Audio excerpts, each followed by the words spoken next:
And here we go. Game 7, Sunday night. It is indeed time to finally figure out who the New York Knicks will play on Tuesday night. I was going to say Tuesday afternoon. No, we are past that point. Now Tuesday night, moving into the conference finals. Today is the day we move past the chum of the NBA playoffs. Finally get to the final four teams. But first, a game 7 of the centuries. Both of these teams coming off 7-game series in the first round. It would only be fitting that this came down to a game 7 here tonight. So let's lock in. Let's go through it. Let's crown a champion. Let's start the show.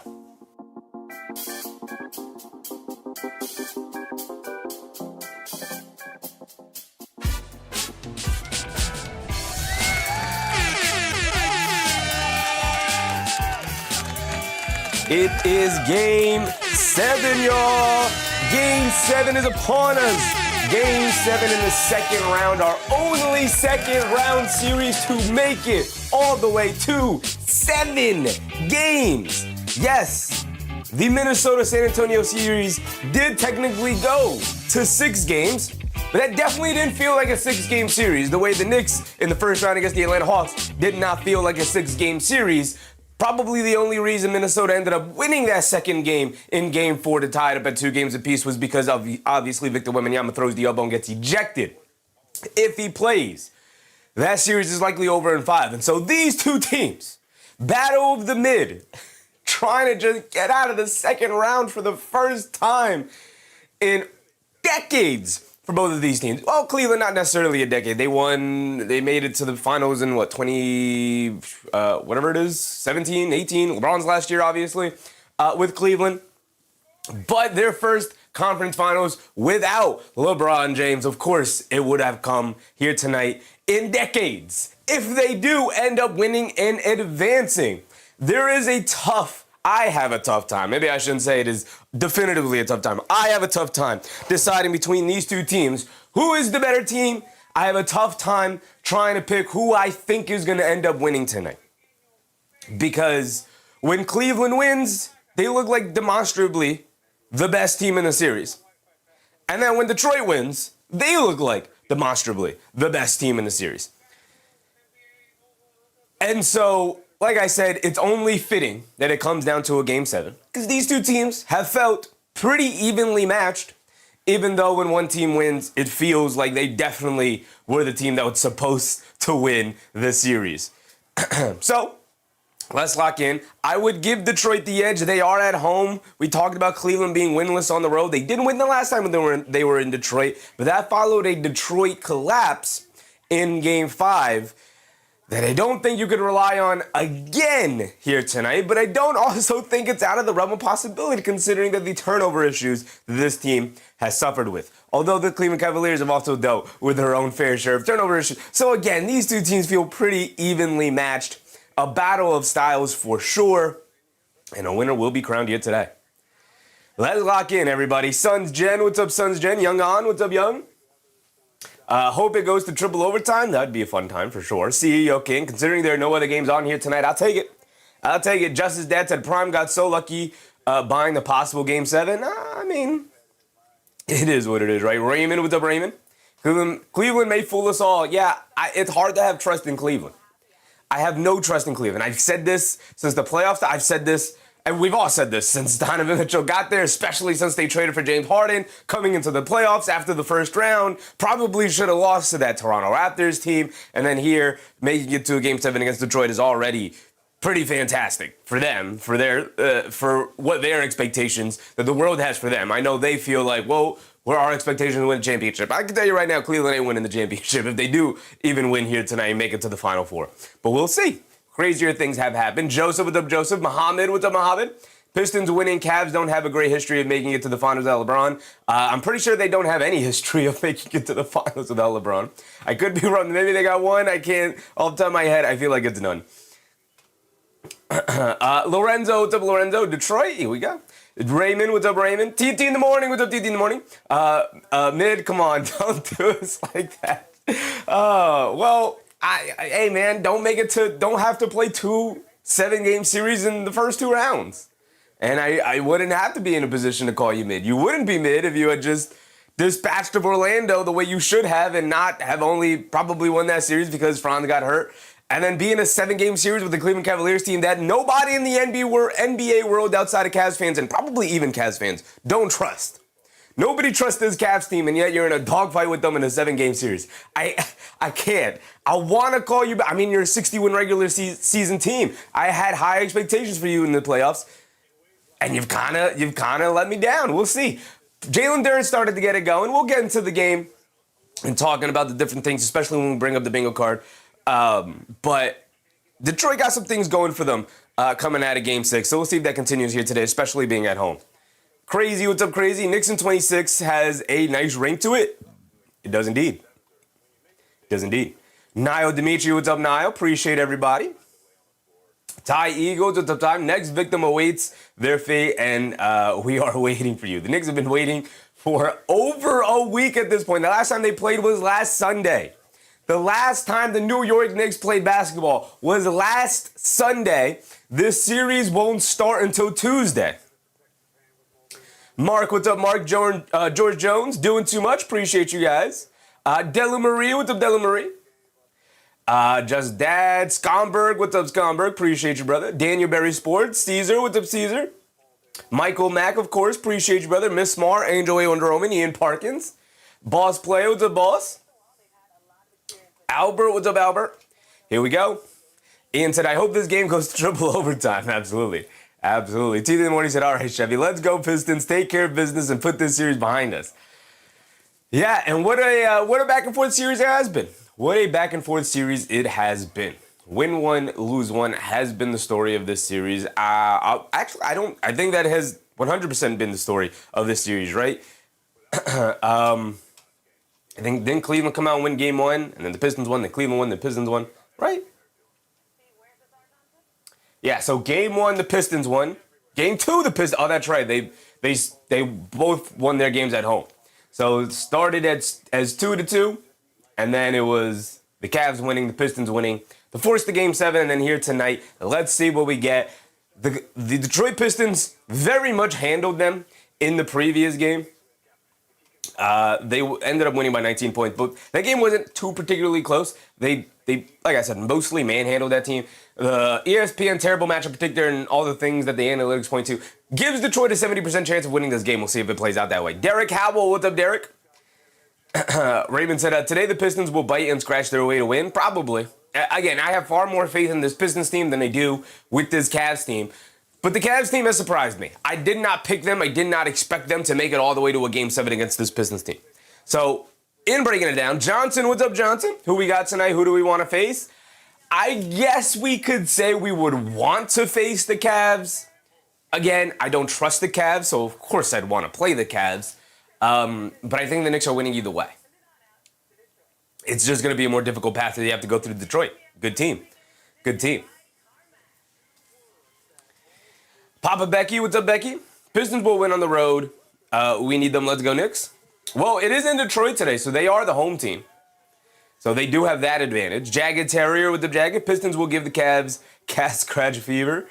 Joseph said both teams won a road game too. They did. They did. I mean, I have more faith in this Pistons team to win a road game. They have won road games before, going back to the first round, where the Cleveland Cavaliers, going into Game 5 of this series, was going into Game 5 of the series, they were winless on the road and undefeated at home. So, take that for what you will. As a playoff team, they just really could not win on the road. Susan, what's up, Susan? Happy to see you, of course. Raymond said, I just want my Knicks to take it all. I just want to watch my Knicks play basketball again. I've been starving and desperate. This is the longest break we've had all season of not having Knicks basketball, right? It's longer than the All-Star break by almost 5 days, almost a week more. It will be 9 days before the Knicks play basketball again. 9 days. This is insane amount of time to have to wait. But it is what it is. TV Morning said Cade just walked into the arena like Morpheus from the Matrix. I did see he had the long black trench coat on. We'll see if that image works in his favor here tonight. Jagged Terrier said, just like LeBron, so will Harden fall. I mean, LeBron got 4 rings. Harden's never even been to a finals. You know, comparing the two players is just, not great. All right, let's do the thing we have been doing during the playoff run.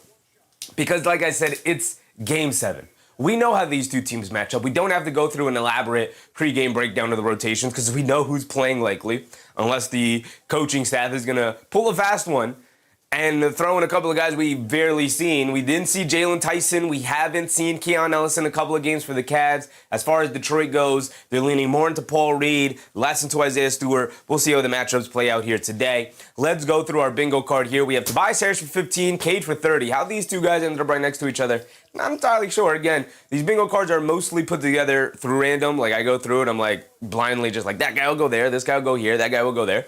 And Harris and Cade ended up at 15 and 30. I'll tell you this, right next to each other. I'll tell you this. If the Pistons want to win today, they're going to need 15 and 30 from Cade and Harris. Unless Cavs just don't show up, which is always a possibility. But if the Pistons want to win, they're going to need their two best players, or the two players who lead their offense the most, to step up here tonight. Cade for 30, Harris for 15. We'll get to Jalen Duren in a second, don't worry. Jump ball as always. Max Strus, 10 points, 2 threes. When the Cavs win, it's because Max Strus fills in as the 5th starter, even though he's not a starter, even though he should be a starter, and they're starting Dean Wade. Dean Wade's done a fine job defensively on Cade Cunningham, but so has Max Strus, and maybe they're saving him by having him come off the bench because he could be a bit foul-prone, overly aggressive defensively. I also tend to think that is the case because he is coming off the bench and he knows, well, I'm not playing as many minutes, so I have some fouls to play with.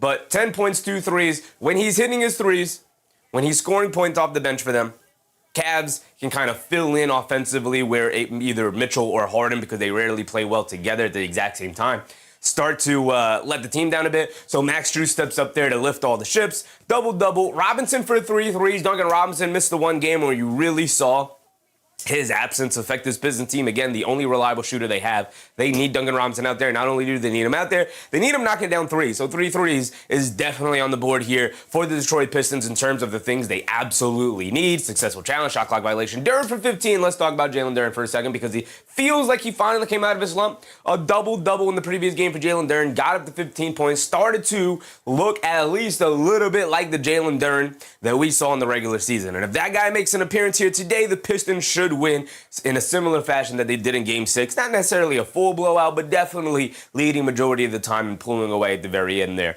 So if Jalen Duren, Tobias Harris, and Cade can go off, 100% chance the Detroit Pistons win, right? Unless they just completely lack any defensive motor. And we'll talk about that in a second when we get to Thompson, because he's also up on the board, of course. But if Jalen Duren gets to 15, it'll be a sign that the Pistons' offense is moving and chugging along rather than struggling the way it has the entirety of the playoffs because Jalen Duren's been a bit of a no-show. He finally showed up in the previous game. Can he continue that here today? Shirley Willis, what's up, Shirley? Mark James, what's up, Mark? DB, what's up, DB? Mark said, let's go Pistons, beat the Cavs. Here we go. Shirley, what's up, Shirley? I think some Knicks fans don't want to play the Pistons because they beat them throughout the regular season, but this is a different horse you're dealing with I am not worried. Yeah, I mean, look, the Pistons are a good team, and they're a good matchup for the Knicks, right? Their physicality, their aggressiveness, all-star Thompson running amok, especially guarding and hounding Jalen Brunson, is going to cause problems for the Knicks for sure.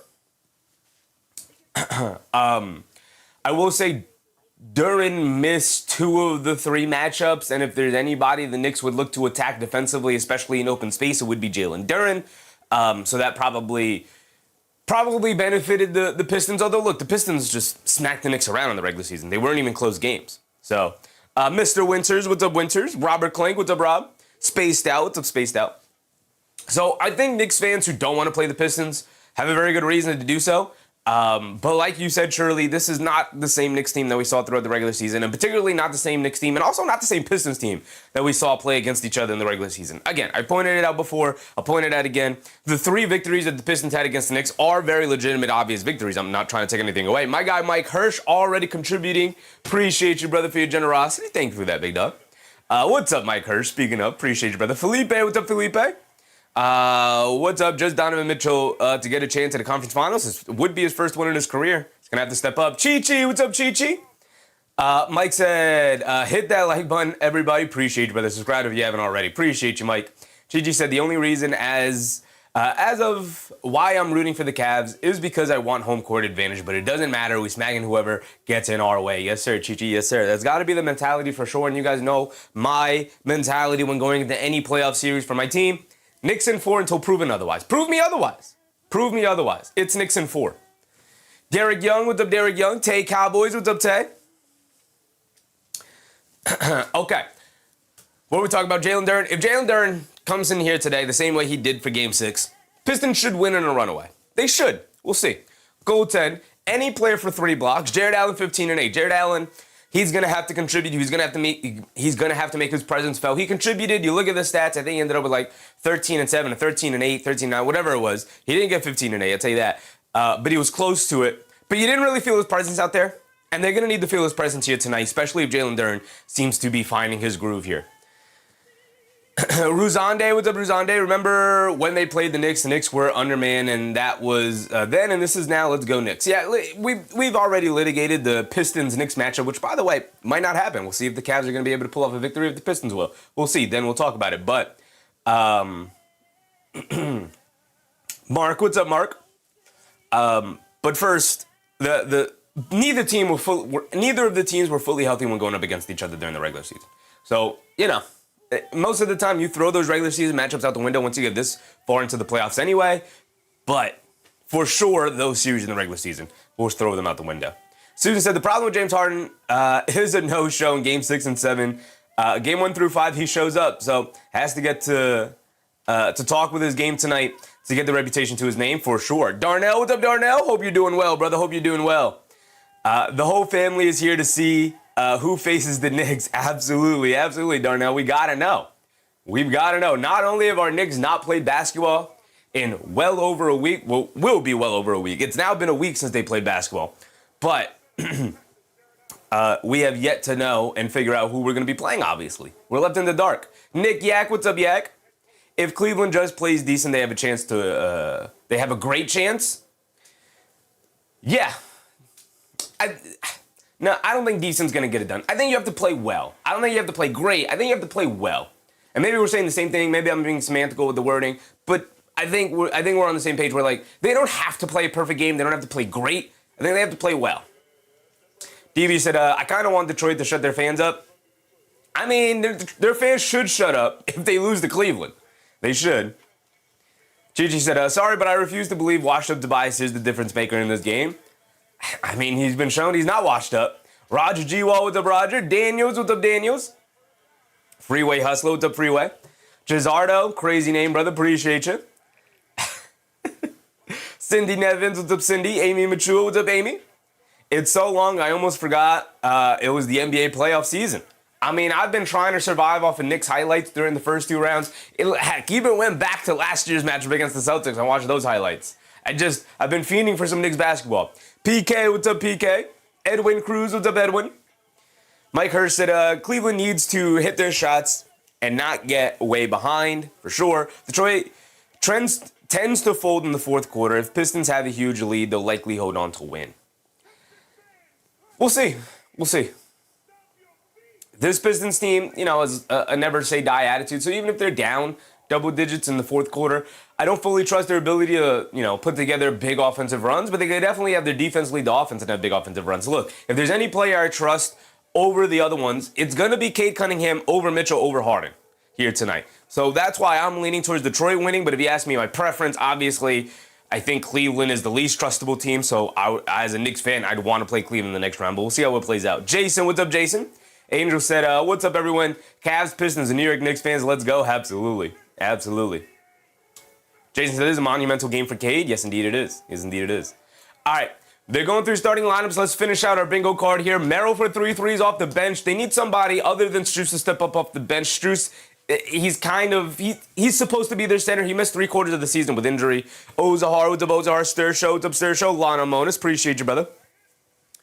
Strus is really a starter. Dean Wade is the starter for now. He missed 3/4 of the season. That's why Wade's on starting lineup. They're more comfortable starting with that since he started all season long. So that's where they're sticking with. They bring Strus off the bench. He plays starter minutes anyway. He's usually in there for Dean Wade when they go back to a starting lineup, particularly to close the game. Strus is out there as the nominal fifth starter.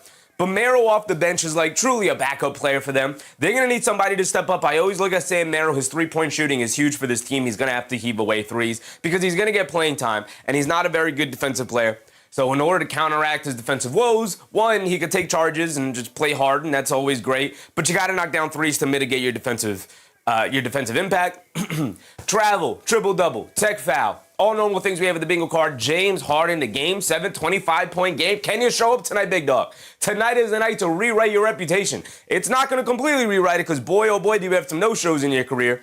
And one game, second round, Game 7 victory is not going to change that. But it'll go a long way into proving maybe it wasn't always your fault. Although, you were the superstar player and it always felt like it was your fault. But tonight is the night to start your road to redemption, James Harden. Can you pull off a victory for the Cavs here today? 25 points will go a long way. Failed challenge, Mobley 3 stocks. Same way we could talk about All-Star Thompson, who's coming up with 3 stocks. These two guys are the defensive anchors for both of their teams. They're going to need to step up in a major way here tonight to slow down the other. Donovan Mitchell for 30, same as Cade Cunningham. The superstars getting the 30-ball treatment. You better step up, show out for your team. I'm looking at Mitchell. I know you're being guarded by All-Star Thompson, but you're going to have to show up and show out anyway. 2 consecutive mixed free throws. As always, has to be the same player. We had to add in the extra wording because you guys wanted to get in on a technicality. Thompson 3 stocks. We talked about 4-point play and a logo 3. Of course, normal things we have on the bingo card. Mark said longest player intros ever. Come on, Detroit, do better. It is 8:12 already. Yeah, let's get to the tip-off. Darnell said, I hope no one gets hurt and have a good game tonight, but things happen, so my prayers to them. Yes, sir, Darnell. Hope you're feeling well, brother. Hope you're feeling well. Robert said, I want to see how the Spurs do against the Thunder. That is going to be an insanely fun series. That starts tomorrow, doesn't it? Real quick, I can go check. That does indeed start tomorrow. Boy, oh boy. Ooh, we're starting the conference finals tomorrow, baby. The conference finals. By the way, we're done with back-to-backs. We're done with doubleheaders. The doubleheaders are gone. Not necessarily back-to-backs, but you know what I mean. We're done with doubleheaders. Now we are 1 game a day for the remainder of the season, right? And the Cavs and the Timberwolves the other night was the last doubleheader we had on the docket. And of course we covered it, because of course. Here we go. Bonita Crandon, what's up, Crandon? Knicks fan, what's up, Knicks fan? Let's lock in, let's start it, let's get to our stage.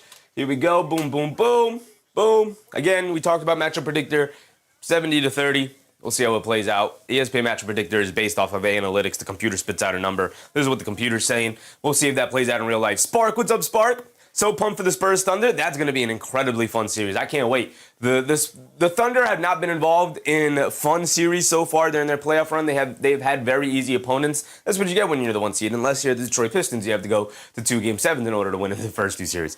But their first test is obviously going to come against Danis Jenkins in the starting lineup, by the way. Oh, that's right.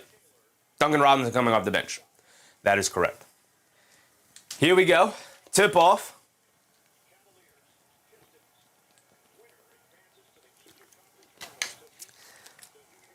Deep breath, take a sip of water. Let's get the tip off. Cleveland Cavaliers win it here in Detroit. James Harden will bring it down, being guarded by Cade Cunningham. Harden has it up top. They get it to Mobley in the post, left wing, being guarded by Harris. Mobley looking for Allen, flashing to the foul line. They can't get it to him, so Mobley's going to isolate, backing him down. Has it in the paint now. Ball knocked out of his hands, picks it up, leaves it off. Mitchell in the paint, lobs it up top, and Mobley throws it down with 2 hands. What a 2-man manipulation there between Mitchell and Mobley. Why they ever go to Mobley in the post, I'll never understand. Mobley, just face up and take a dribble drive to the basket. Your post-up game is weak. But it worked out there with the handoff with Donovan Mitchell. They made something out of nothing. Cunningham up top. Mitchell switches onto him. He has it by the half-court line. They get over to Danis Jenkins. Left corner 3, relocating. He got it to go. Danish Jenkins not on our bingo card, but if he steps up here tonight, it would go a long way for this Pistons team. Harden bringing it down off the Allen screen, up top to Mobley. He'll stop and pop on the straightaway three. He'll miss it off the back rim. Allen can't get the rebound. Mobley shot out of a cannon. Ball knocked out of his hands. Harris trying to save it down the other end. He does to Cunningham. Back to Harris. Pump fake to the rim. Layup. Gets blocked by Donovan Mitchell. What a recovery. And now here comes Harden and Mitchell bringing it down. Mitchell up top, in and out dribble, crossover on Danish Jenkins. Left him in the dust. Inside to Allen for the two-handed slam. What a move from Donovan Mitchell. He's come out on fire for 2 assists already for Donovan Mitchell. Max Strus in the starting lineup, by the way. Didn't even notice. Dean Wade, get up out of here. Danish Jenkins down the lane, gets into the paint, a floater. Can't get it to go. Mobley skies for a rebound. And Mobley will bring it down, gets it over to Donovan Mitchell. Left wing picked up by Harris. Mitchell's going to go to work. Crossover to his left. Under the rim, keeping the dribble alive. Kicks out to Harden. Harden back to Mitchell. Mitchell in the right corner now on the relocation. He's going to dance with it. Rhythm dribble, pull up three. Too strong, can't get it to go. Cunningham the rebound. He's bringing it down the other way. Cunningham up top, being guarded by Mobley. Bringing it down. Throws a lob up top to Thompson. He tried to go for the reverse dunk. He can't get it to go down. Put in a little too much sauce there. Ends up missing it. Over to Strus. Over to Allen. Floater in the lane. He got it to go. 6-3 now. Under 10 to go. We're locked in. Michael Brown. What's up, Michael Brown? Danish Jenkins adds it up top. Being guarded by Harden. Over to Cunningham. Cunningham being guarded by Strus. Swings through twos right off of Jenkins. 3. Harden's going to switch on to him. Cunningham's going to isolate. On the right wing. Dancing with it. Put up in the post. Backing him down. Gets to the paint in the middle. Puts up the jumper. Can't get it to go. Mobley skies for yet another rebound. Mobley doing work down in the paint. You love to see it. Here comes Mitchell. Blowing right past Cunningham to the rim. Scoop away with the right hand. No, it was a lob. Put in by Jared Allen. And the foul. He's going to go to the foul line for one more. A very solid start here for the Cleveland Cavaliers. A helter-skelter start for the Detroit Pistons. Couple of shots not going their way outside of the Danish Jenkins 3. But the Cleveland Cavaliers offense is looking saucy right now. And very fundamental, might I add. Mark said, Jared Allen game? Hey, man, it might just be you never want to get to a Game 7 against Jared Allen. He showed up in the previous series as he misses a free throw. And he's showing up so far here tonight, although he misses the free throw. Here comes Cunningham. He's picked up by Strus. He has it up top, calling out a set. Cunningham can't get it to Danish Jenkins, so now he's going to isolate it against Strus. Crossing over to his right, over to Thompson, back over to Cunningham, coming to his right on the baseline. They kick it out Harris, ran up the three-point line by Mobley. He's not going for his tricky dribbling. Harris instead spins off of him, puts up the jumper, way short. Careens off the side of the rim, and Mobley with the rebound. Mobley has had an excellent start, by the way. Mitchell bringing it down, defensively rebounding. When he's doing that, he's great. Mitchell crosses over to his right, spins off of Danish Jenkins, has it in the lane, hangs in the air, can't get the layup finish. Oh my goodness, a lot of contact, no fouls called. Harris and Mitchell both down on the court. Harris holding his face. So it's a 4-on-4 situation. Danish Jenkins has it up top, waiting for his teammate, but he's not going to join them. And now Danish Jenkins on the right wing. Harris finally makes his way back to the court. Jenkins will settle for the 3. He got it! The Jared Allen game, maybe the Danish Jenkins game. They called it a long 2. Toe on the line for Danish Jenkins. And now here comes Mobley. Mobley up top being guarded by Harris. Coming to his right. Dancing with it, shovels it over to Harden. Harden being guarded by Harris. Harden, jab step. Telling everybody to clear out. He's going to isolate against Tobias Harris here. He's going to pull it all the way out and look to dance. Harden, quick crossover to his right, down the lane in the paint. Kicks out to Mobley in the right corner. Catches, puts it up off the movement. Can't get it to go. Thompson skies for the rebound. Home run pass to Cunningham. Gets knocked out of the air. Cunningham able to knock it away from Mobley and recover it. Almost a turnover. Danish Jenkins had the logo. Pump fake from 3. Mitchell jumped the passing lane as he tried to throw the extra one over to Harris in the corner. It goes out of bounds. And the ball will stay here with the Pistons. 3-point game, 8-5. Nick Yak said Allen going crazy. Jared Allen 6 points. Jared Allen 6 points. Mobley 2 points, 3 boards. They get it into Jenkins being guarded by Mitchell. Under 8 to go here. Jenkins coming to his right off the Duran screen. Gets to the foul line. Gets it over to Thompson. Thompson has it in the paint. Kicks it over to Duran. Foul line jumper from Jalen Duran. Can't get it to go down. Rebounded by Mobley yet again. His 4th rebound of the game. Again, when Mobley's rebounding, Cavs are usually very good. Harden up top, crosses over to his left. He gets Thompson away from him. He's being guarded by Harris. Now he's going to look to attack, blows right past him in the lane, leaves it off. Jared Allen gets chased down, blocked by Thompson. What a recovery from Thompson yet again. Danish Jenkins over to Harris to the rim, gets fouled. He's going to the foul line for 2. 7:20 to go here. Whew. Henrik Huckleberry, what's up, Henrik? My husband and I have been cheering for the Knicks all season. Yes, sir, Henrik, yes, sir. Darnell, Tic Tac, the Knicks are tired of waiting for this to stop. Now you reach the final spot, Madison Square Garden. Here we go.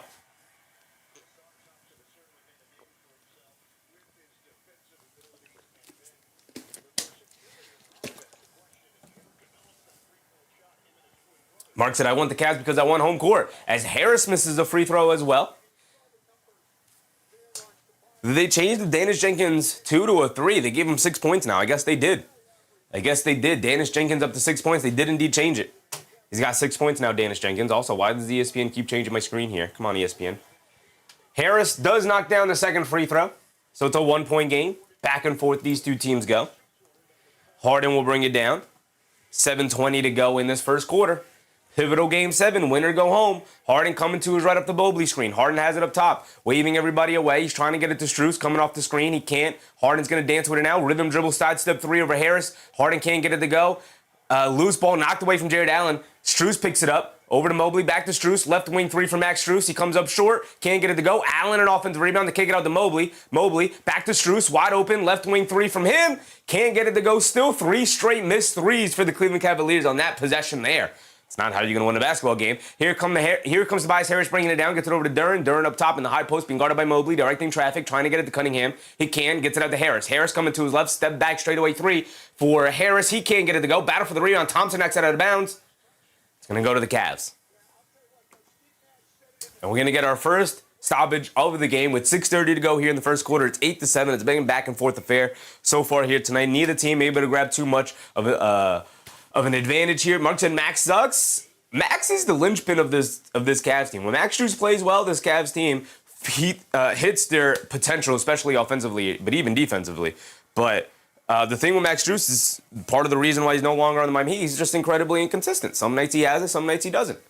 And that's hard to rely upon. I will say I've been very impressed with his defensive activity, though. Right? I've been very impressed with his defensive activity. Man, what's up, man? Tuesday morning said, gotta get buckets. Yeah, I mean, at the end of the day, the team that scores more points will end up winning. So scoring is pretty important in basketball. Cunningham has yet to score. Harris has 1 point. Daniel Jenkins with 6. He's hit the 2 threes. So they've really only made 2 shots, both of them coming from Daniel Jenkins, both of them as threes. Not the greatest sign for the Pistons, although the Cavs, Jared Allen 3 for 4, Mobley 1 for 3, Harden hasn't hit 1, Mitchell hasn't hit 1, Strus hasn't hit 1. So all their points coming from their bigs, particularly in the paint and mostly on dunks or drop-off passes. So again, neither offenses are great. Nobody's knocking down perimeter shots. We'll see how this plays out. Simon Josh said the teams are both playing tight. That's a good way of putting it, Simon. I appreciate. I agree. Both teams pretty tight, which is part of the reason why none of these jump shots are going down. Duren settled for a foul line jump shot, missed it. Cunningham's jump shot about 8 feet, 10 feet away from the basket, missed it. Jenkins is the only one who's knocked down 2 threes. Tobias Harris 0 for 3 from the field. He's missed a free throw. Harden missed his step back jumper. Mitchell's 0 for 2. Strus 0 for 2 on 2 open threes. Well, one of them was open. The other one was contested. Raymond said, good game so far. Lots of action. Absolutely. I love the action. I'm with you. We're up and down, back and forth here. Knicks fan said they shrank the rim. Nick Yak said Allen should have dunked his last shot, but that got blocked. Yep. All-Star Thompson came flying in out of nowhere, which, by the way, is going to help our any player for 3 blocks and Thompson for 3 stocks box up here. We haven't had anything happen so far, right? I mean, we haven't really had too many stoppages in play. No shot clock violation, no jump ball. Obviously, the player props will fill that as the game goes on. We're not going to hit any of those yet, but no goaltends. No travels. Obviously, no challenges yet. Harris threatened for the 2 consecutive missed free throws, but we didn't get one. We can keep in the back of our minds, Jared Allen missed his and 1 free throw. So if he misses his next free throw, that'll technically count. Another technicality. Crypto Maniac OG, what's up, OG? Strus is missing so much, he's missed 2 shots. That's it. Dan Johnson, what's up, Dan? Nixon 5, any one of them? Nixon 4 until proven otherwise, brother. Until proven otherwise. Gigi said, I got booted from the Frauds Pistons podcast. You're talking about why they beat the Spurs. They will beat the Spurs in the finals, not even out of Game 7. The nerves of these fans are crazy. I mean, it's always fun to look ahead on what the possibility is. But yeah, jumping past your Game 7 matchup, past the conference finals matchup against the Red Hot Knicks team, all the way to a finals matchup against a team that's not even in the finals yet that would have to beat the favorite in the Oklahoma City Thunder, is a tough proposition. But you know what? It's a podcast. Sometimes you got to fill in space. You got to find things to talk about. So I'm going to give them a little bit of grace. OG said they got to hit him. Detroit is so strong at their home. They are. They are. Those perimeter shots have to go down at some point. Here comes James Harden bringing it down against All-Star Thompson. They got Thompson on Harden to start here tonight. Well, it's also because Donovan Mitchell's also out of the game. They bring in Merrill. Wade is also in for Mobley. Harden shovels it out to Strus to get it back to Harden, being guarded by LeVert. LeVert is also in here, folks. Harden up top, shot clock winding down. Harden's going to have to get busy, coming to his left, pull it back. And he doesn't get it off in time, and there's a shot clock violation. He got the 3 to go down, but there's a shot clock violation. Of course, that helps our bingo card. We got 6 minutes to go. Harden look at his teammates saying, get back. Brother, stop meandering with the ball. Go to the basket. Here come the Pistons bringing it down the other way. There's a shot clock violation. We'll fill it in, and we'll update the board the next stoppage in time. But here we go. Caris LeVert bringing it down. 6 minutes to go. Halfway through this first quarter. LeVert up top. Trying to get it to Jenkins. They can. They get it over to Duren. He's going to spin to his left and drive it down to Jared Allen. Drop step, hook shot with the right hand, comes up short. Harden the rebound. Shot out of a cannon, pushing it the other way. Harden, picked up by LeVert. On the right wing, picks up his handle. Cross-court pass, Dean Wade. Wide open on the left wing for a 3. Dean Wade gets a 3-point shot to go down for his Cavs team. Their first of the game. Their first point outside the paint.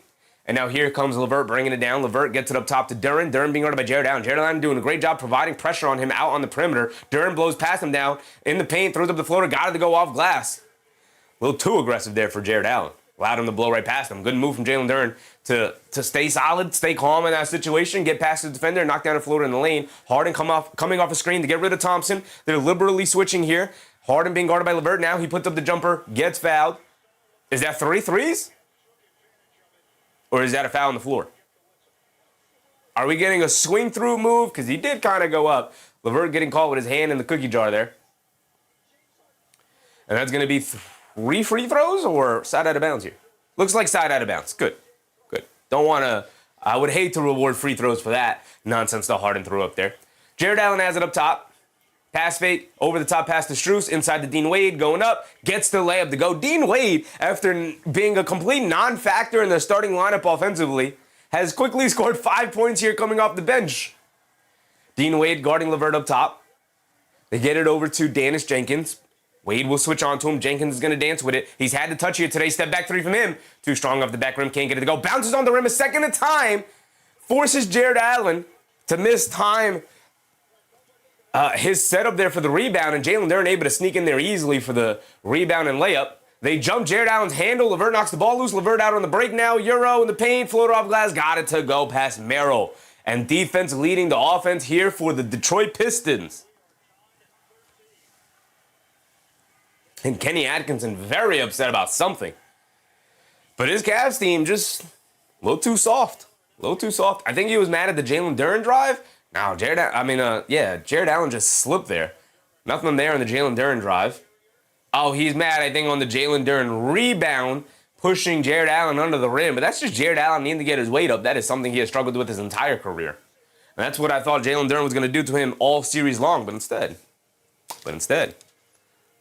T.D. Morning said, Kenny got a little hot there. He did. Now, it is Game 7. They're not going to throw away. You're going to have to really get in an official's face to get hit with a technical. But, yeah, he's getting a little hot there.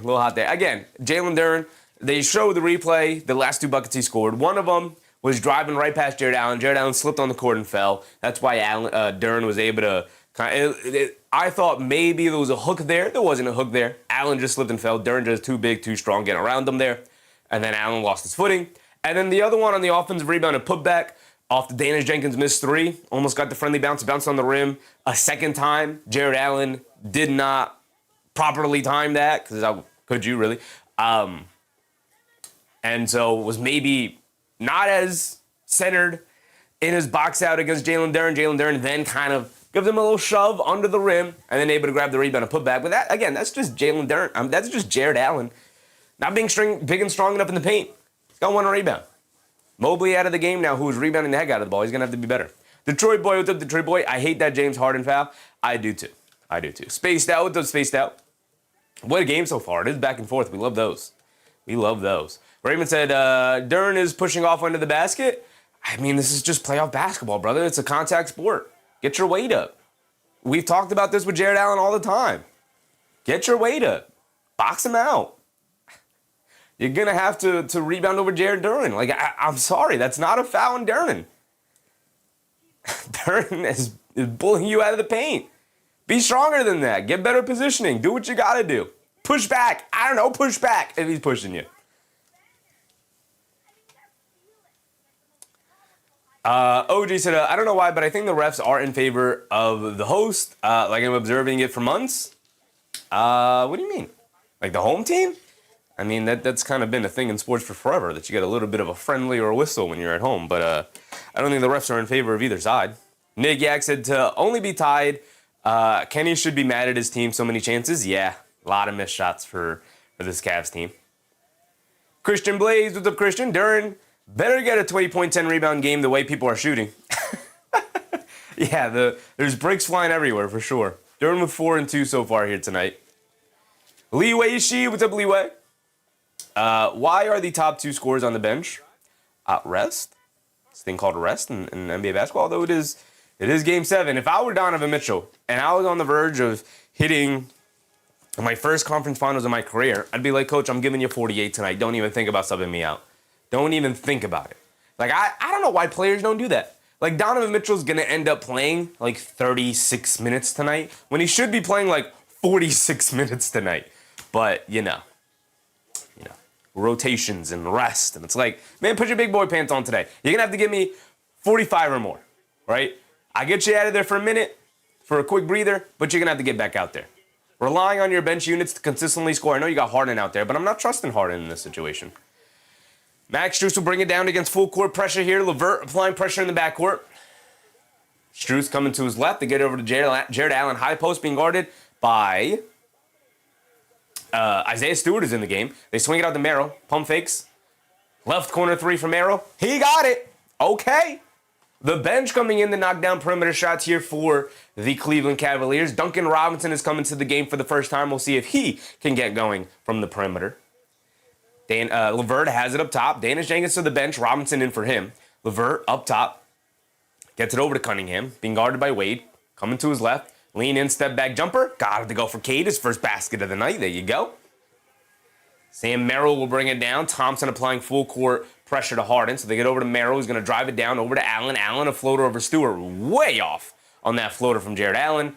Cunningham gets it over to Thompson. Shot out of a cannon. Runs right through the chest of Sam Merrill. And that is an obvious charge. Thompson recklessly going into the paint. That is a tough shot for Sam Merrill. Oh my goodness.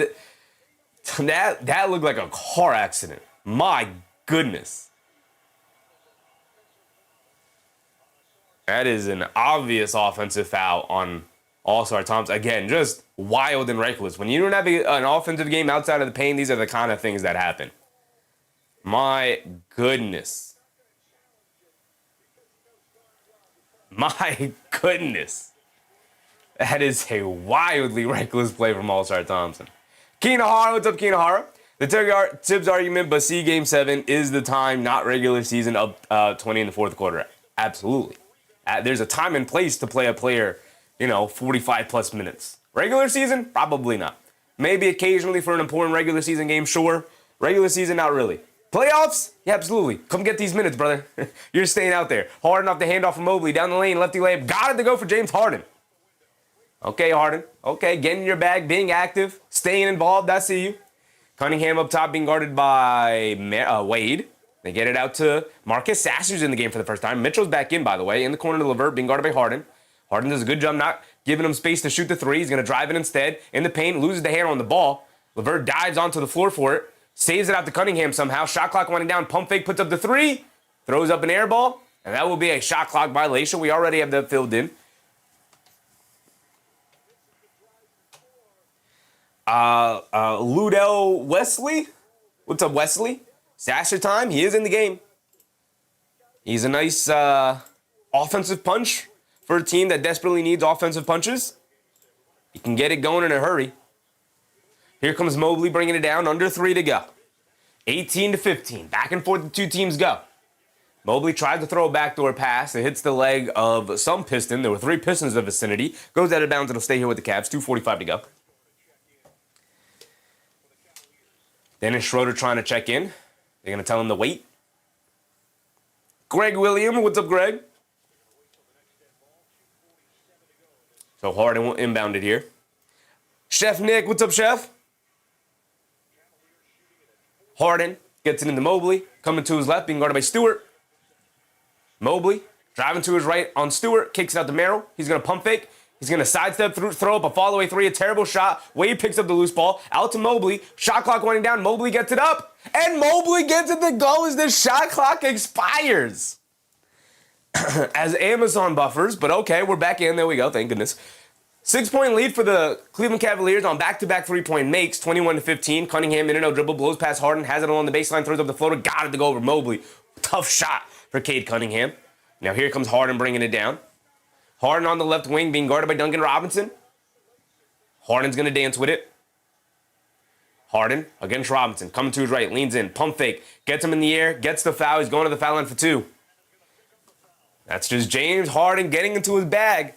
You obviously feel like he can get a shot off at any time, so you go for the pump fake, end up jumping into the shooter.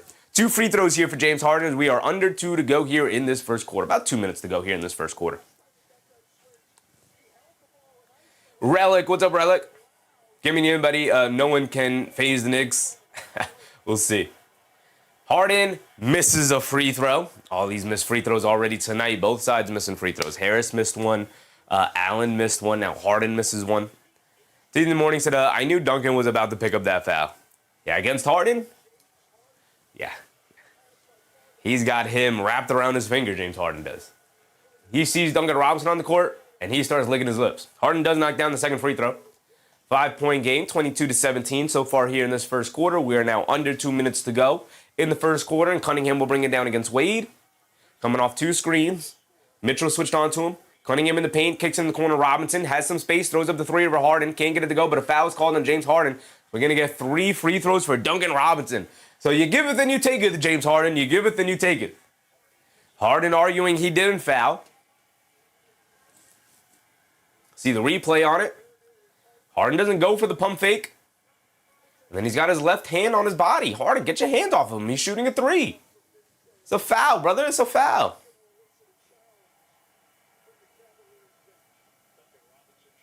So Duncan Robinson at the foul line for 3 free throws. A knockdown free throw shooter. He hits the first one. Southern Jen said, is LeBron courtside? I don't know.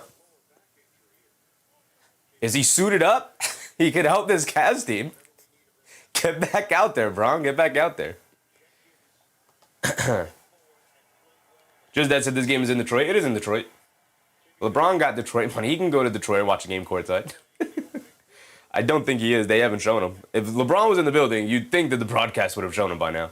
Suns Jen, TT in the morning said flopping will not be rewarded. I hope not. I hope not. Robinson knocks down all 3 of his free throws. 22-19 here. Under 2 to go. Dennis Schroeder bringing it down. They get over to Mobley. Mobley hands it off to Mitchell. Quickly swings through to his left. Down the lane to his right. They kick it back out to Schroeder. Now over to Mobley. Extra pass to Merrill. Wide open left corner 3 from him. He got another one. That's 2 threes for Sam Merrill again. It's going to help our bingo card very, very much. Come on, Sam Merrill. We need 1 more 3 already. LeVert up top, dancing around the Stewart screen. Coming to his left in the paint, shoves it over to Sasser. Left corner 3 for Sasser. He can't respond with 3 of his own. Good box out from Mobley. Gets the rebound over to Schroeder. They leave it off for Mitchell. Mitchell bringing it down. Double crossover on LeVert. Pulls it back out. Spins. Gets it over to Mobley up top. Hands it off to Mobley. Hands it off to Mitchell. He throws up the straightaway 3. He knocks down the straightaway 3. The 3-point shots are now flowing here for the Cavs. They take a 9-point lead with a minute to go. Sasser has it up top. They get it over to Cunningham. Cunningham being guarded by Wade. Dancing with it. Wade loses them. Cunningham's going to drive now. In the paint. In the mid-range. Pump fake. Pump fake. Got no airspace. Kicks it out to Sasser. He's going to dance with it against Mitchell. Crossover to his left. In the lane. Loses the handle. Picks it up. He's got nowhere to go. Kicks it out to LeVert, who's somehow wide open. Straightaway 3. He throws up an air ball. Mitchell, the home run pass to Dennis Schroeder on the right wing. Schroeder will wait for his teammates wisely. 40 seconds to go over to Merrill. He's feeling it. He pump fakes. Coming to his left. Leaves it off for Donovan Mitchell out by the logo. Being guarded by Sasser. Mitchell's going to dance with it. Coming to his right. Off the Mobley screen. Pulls it out. Stop. Windmill. Euros past him. Floater. Can't get it to go down. LeVert the rebound. Runs over Duncan Robinson to grab it. And Marcus Sasser will walk it down the other end. And it should be the final shot of the quarter. There is about a 3-second difference between game clock and shot clock. Maybe 3.5-second difference. Either way, Sasser has the ball up top with the time winding down. He's being guarded by Wade.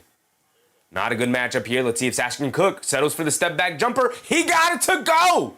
Marcus Sasser Anything you can do, I can do better offense. He knocks down the step back three. Mitchell has time. Logo three. He banks it in. Donovan Mitchell, want to talk about anything you can do, I can do better. He's showing up here tonight. Donovan Mitchell with the almost half-court shot. Maybe one or two dribbles, be it inside the half-court line, knocks down the logo three. I'm going to give it to him. Half-court shot there for Donovan Mitchell over Isaiah Stewart with LeVert trailing. He banks it in. Maybe a little luck, maybe a little serendipity on his side. Either way, he got the shot to go down. By the way, I think that Marcus Gasser three, that step back three that he took and knocked down, it looked like a two to me, but they put three up on the board, so I'm going to trust their scoreboard there. They have Marcus Gasser up there for 3 points, but what a response. 31-22 here at the end of the first quarter. The Cleveland Cavaliers started to knock down their threes. They're getting a lot of open looks against this Pistons defense right now. Not flying around well enough. TT in the morning said, Mitchell dropping logo threes. I don't like that. He's getting it going, man. The confidence is soaring. So Sam Merrill hits 2 threes in that quarter. We need one more for Merrill, 3 threes on the bingo card. We got the logo three, y'all. We got the logo three. It's been a while since we've had a logo three go down.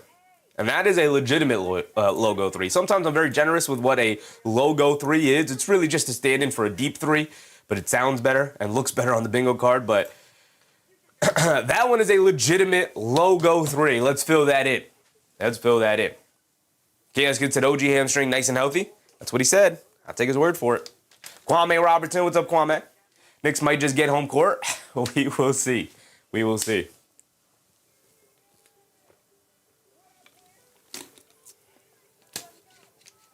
So looking at it, Cade for 30. He's got 4 points, 3 boards, and 1 assist.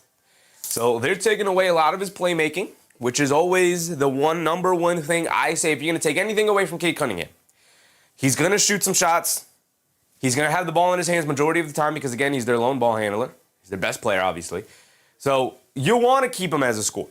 If you could take anything away from Cade, you got to take away his playmaking because it limits everybody else on the other team because they're so heavily reliant on Cade Cunningham's playmaking. And so far, that's exactly what the Cavs have done. Cunningham's not done himself any favors. Not really looking to assert himself right now. We'll see if that changes as the game goes on. Joseph Taylor, what's up, Joseph Taylor? Jeff Brown, what's up, Jeff Brown? Kinnor said, I don't know about the hammy. They're just never the same ever after a tear like he had versus Indy. At least mine isn't. That's fair. You're also not a 6'8" incredible athlete, with an incredible award-winning medical staff taking care of you every. But yeah, I mean, once you tear any ligament like that, right, it's never the same, and you're always prone to hurting it again. I don't know if 100% healthy is the way we want to phrase it, but he's as healthy, he said, as ever, and he said the injury this time was nowhere near, and we knew this after it happened, was nowhere near the one that happened in Indiana. So we'll see. We'll see. He said he's good. He's dead. He was a full participant in practice. He said he's he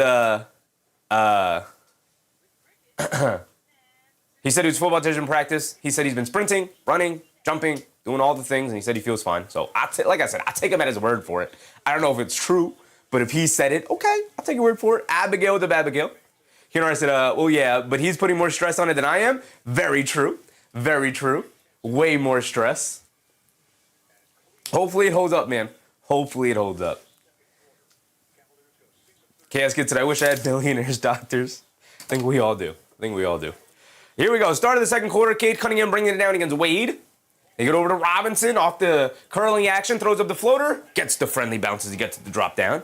Nice set there out of the break for the Pistons. Merrill has it up top being guarded by Duncan Robinson. Merrill by the half-court line. Robinson picks his pocket. Merrill, what are you doing dribbling the ball? And then he pokes the ball loose, but a foul is called. Alex Jude, what's up, Alex? Is Eminem at the game? I don't know, brother. I don't know. Feel like if he was at the game, they would have showed him already. So I'm going to go ahead and say no. LP, what's up, LP? Jay Cheng, what's up, Jay Cheng? Sir Malik, what's up, Malik? Sean Martin, what's up, Sean? They get it into Thompson up top, hands it off to Cunningham. Cunningham being guarded by Wade, coming to his right, blowing past him, pulling it back. And now an off-ball foul on Sam Merrill. It's time to pull Merrill back out of the game. My goodness. Ralph Kling, what's up, Ralph? Appreciate you, brother.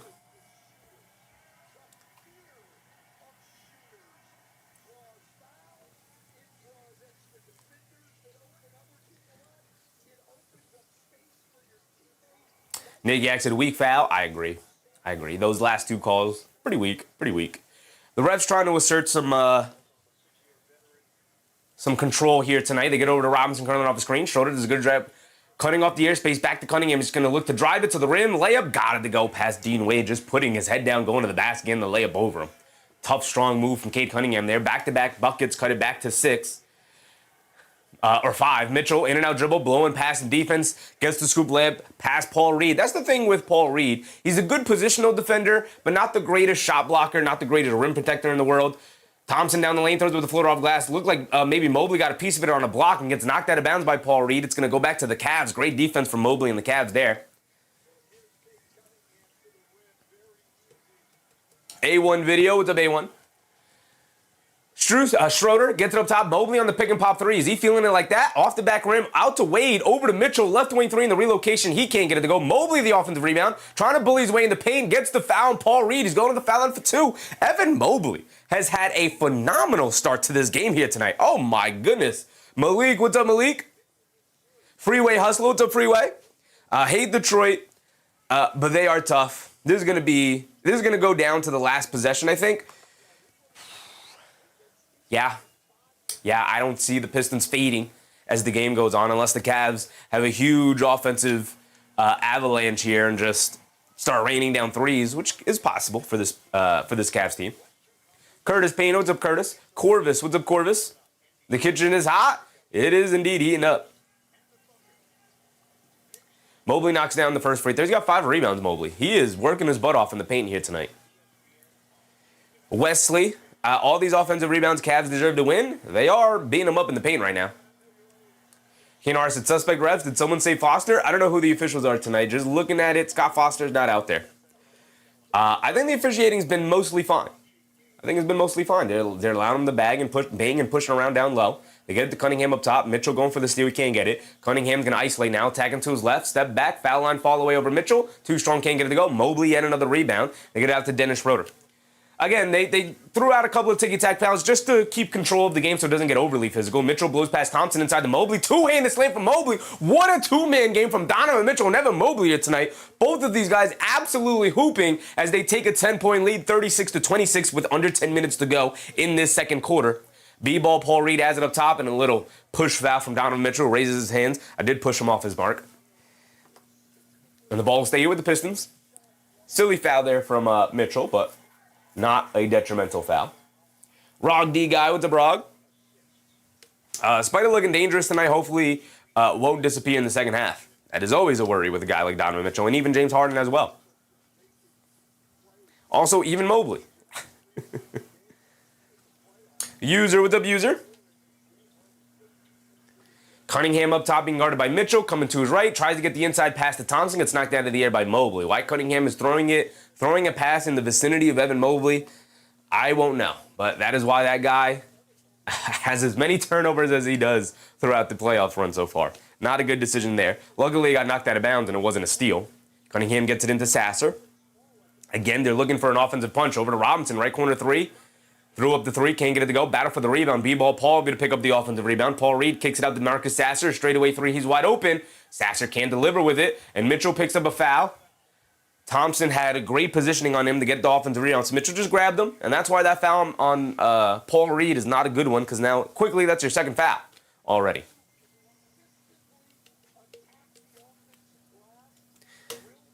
Freeway said, seen this before, Cavs will give it back. Neither one of these teams keep leads. Yeah, fair. Which is 10-point lead is nothing in modern basketball, though, I will say. They got to keep this offensive punch going. Duncan Robinson gets it over to Paul Reed on the right wing, being guarded by Wade. He's going to dance with it, come to his left in the lane. One-legged fall-away foul line jumper. Can't get it to go way off. Hit the backboard before it hit the rim. And then rebound, gets it over to Dennis Schroeder. Mitchell bringing it down on the right wing. In and out dribble, blows past Marcus Sasser in the lane, gets fouled. He's going to the foul line for 2 free throws. And Donovan Mitchell has been in attack mode. I think in the previous games, both Donovan Mitchell and that's a foul, I think on Cade Cunningham is going to be. or Sasser. I think they're going to give the foul to Sasser. Either way, neither player in foul trouble, so it doesn't matter.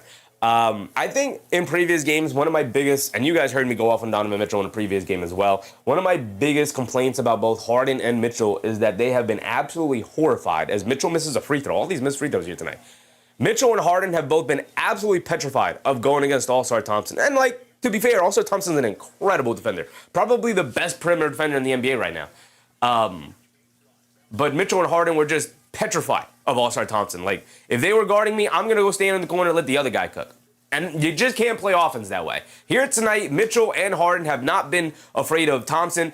They've had the ball in their hands, bringing it down against Thompson, and they've run screening action to get him off of them, right? And that's what you do. That's how you battle a great defender like Thompson to get him off the on-ball player. But Mitchell does knock down the second free throw, at least to give them the 11-point lead, the largest lead of the game so far. A little over 9 minutes to go, and Cade Cunningham will bring it down against Max Strus, who subs back in.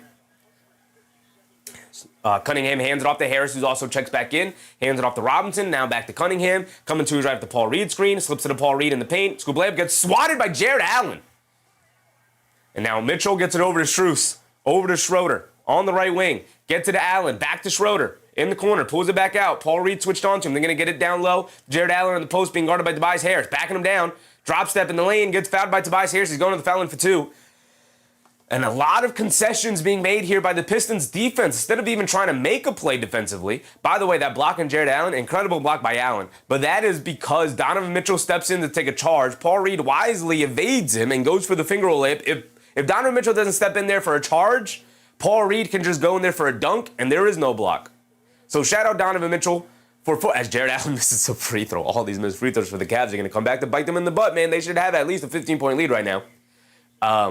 If Donovan Mitchell does slide in there to hold up Paul Reed for like that half a second that he has to take to adjust and then go for a finger roll instead of a dunk, it wouldn't have allowed Jared Allen to come over for the block shot on the weak side, as Allen does rattle in the second free throw. All these missed free throws, and we haven't had 2 consecutive missed free throws yet. I hate it. Absolutely hate it. All right, he does knock it down, though. It's a 12-point game, 8:30 to go here. Cunningham on the left wing being guarded by Max Strus to get it to Harris. Harris, high post, being guarded by Donovan Mitchell. He's trying to use his size against him. They show a double team. Harris steps through. Inside to Thompson, goes up. Lefty layup. He smokes it. Good defense from Jared Allen. Again, they're going to funnel the ball to All-Star Thompson. And even finishing at the rim, All-Star Thompson's not great. So they don't mind even if he catches it in the paint. As long as he doesn't dunk it and we contest the shot at the rim, we'll live with whether or not he can finish. Mitchell against Harris, in and out dribble attacking in the paint, gets swatted out of bounds by All-Star Thompson. Another phenomenal defensive play by Thompson yet again. Second block already here tonight. Nate Yak said, at this point, we hope the Cavs hit 1 of 2 free throws. Yeah, it is crazy how many free throws they've split so far. Whew. Detroit boy said, where's Devontae? He has been out of the rotation for like 3 or 4 games now. Not entirely sure why. I think they could continue to use the perimeter defense, but I think his lack of offensive firepower here in the playoffs has banished him to the bench now. Mitchell has it in the left corner being guarded by Harris. 8 minutes to go. Mitchell's going to dance with it, crossover to his left, slips it inside to Allen, shovels it out to Harden. He's going to pump fake and doesn't get a shot off in time. James Harden, the second time he's not been cognizant of the shot clock. Come on, brother. Sam Merrill is going to come into the game. Malik said, I want Detroit. They spanked us in the regular season. It's time to spank them in the playoffs. Yeah, I mean, look, the Knicks obviously don't have a choice. Winner of this game will go on to move on. Cunningham, a right wing 3 off the screen. Can't get it to go down. Harden the rebound and gets fouled by Tobias Harris. And then it's now Tobias Harris' second foul. And again, a lot of hacking and whacking going on here for the Detroit Pistons. These fouls are going to start piling up for them if they're not careful.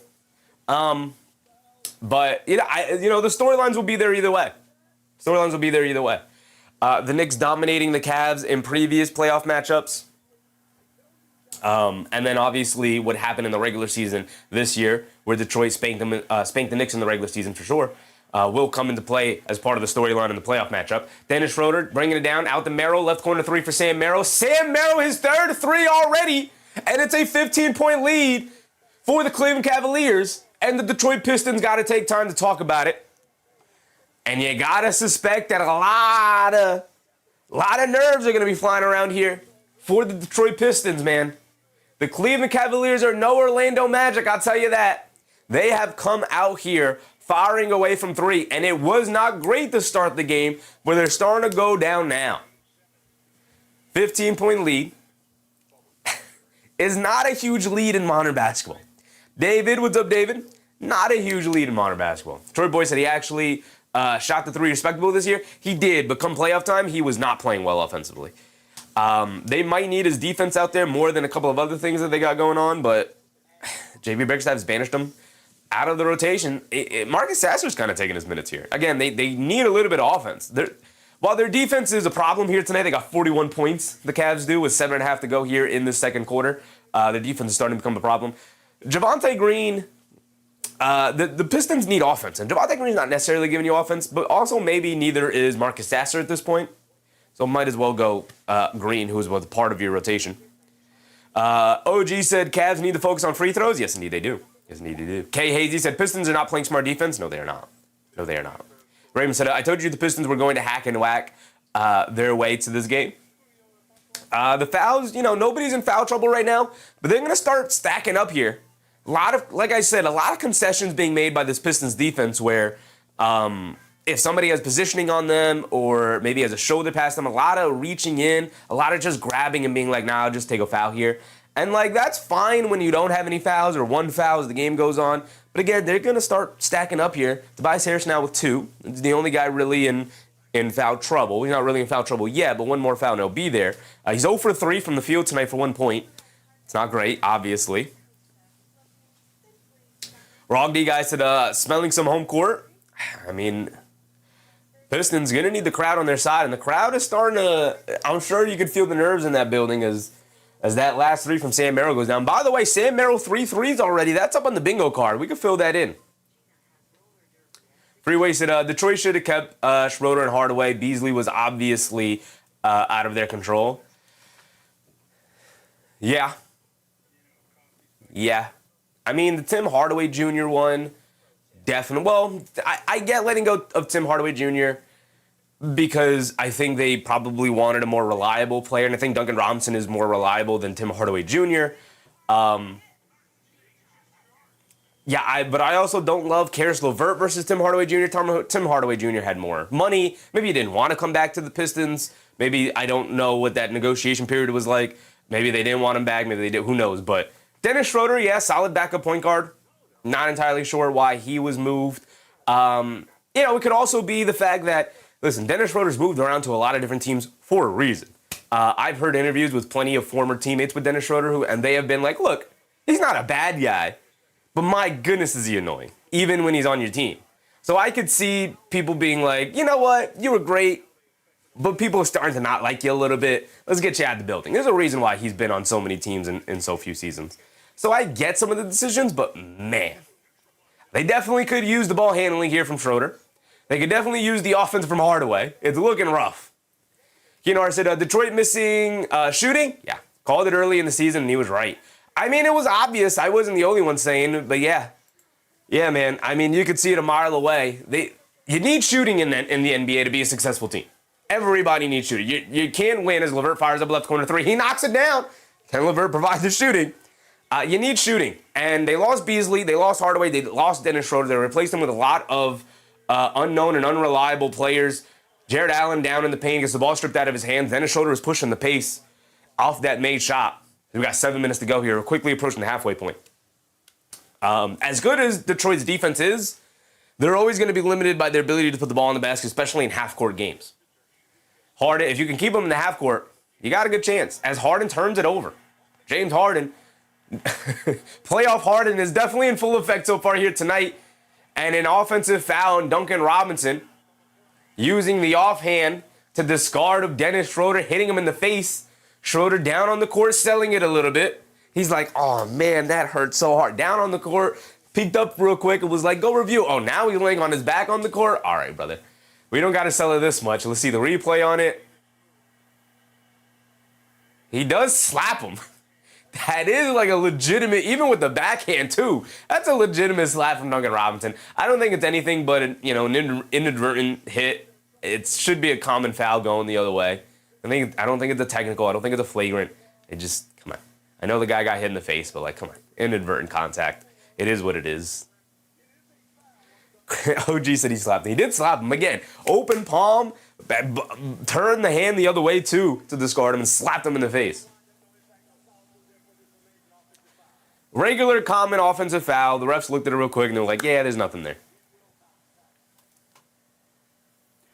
OG said it was an ego violation. Maybe a little bit. Spotty T, what's up, Spotty T? This series should have been Raptors Magic if not for injuries, saving both of these teams in round one. Injuries are unfortunately a part of every playoff story. And yeah, Orlando suffered one during the series, and Toronto suffering none before the series even started. Harden bringing it down now.